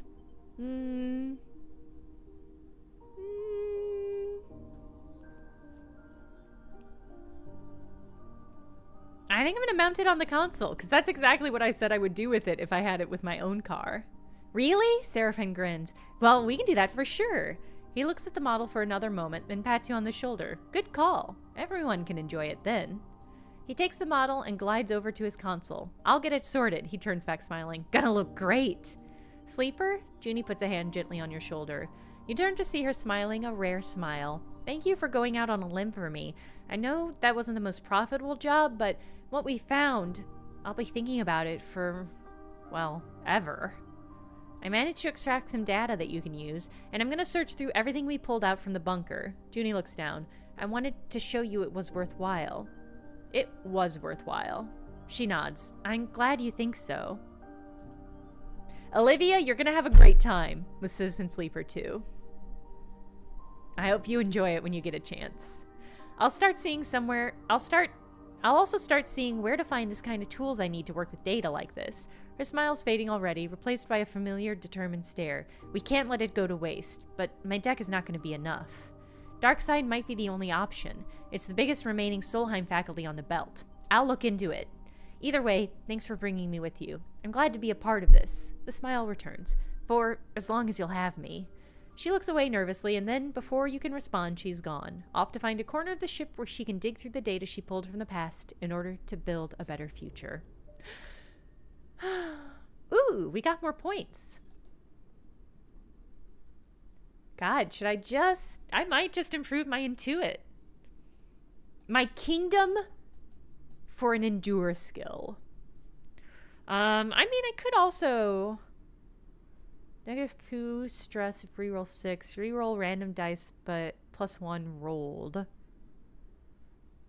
Or reroll dice cannot be a 1. Reroll random dice, but roll +1 rolled.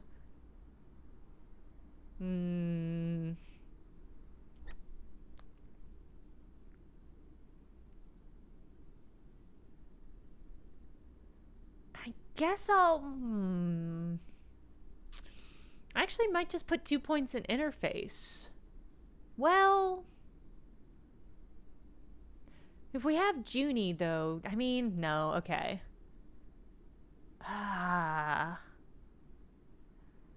I guarantee all those hunks we can't find, every single one of them has +8 endure. They cannot fail an endure check. They're swole and they're broad and they're waiting for us. Let's do... I'm gonna prove my Intuit. Next time I get some points, I'll finally upgrade push. I think that's the plan. Damn, all right. Wow, we've got so much Solheim data.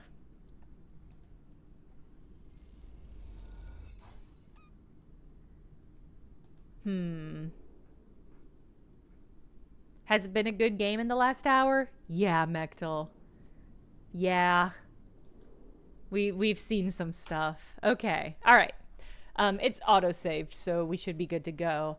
I've got no plan what we're going to do the next part. I guess we're going to return those husks because we need the cash. Yeah, I think that's the plan. Another excellent Citizen Sleeper 2 stream. Holy cow. This game's fucking spectacular. No, Troll by Agent! A sad computer killed itself. I had nothing to do with it. Okay? All right. Yeah, we'll be back. What day is it? It's Tuesday. We'll be back Thursday at the normal time for more excellent Citizen Sleeper 2. I suddenly have the burps. I'm sorry. It was sad. It was sad. No, I didn't murder anybody. I will be vindicated when you watch the VOD. All right. We'll be back Thursday at the normal time, which is noon Central Time. Yeah, noon Central Time for more of this game. That's the plan. I'll see you all then. Bye.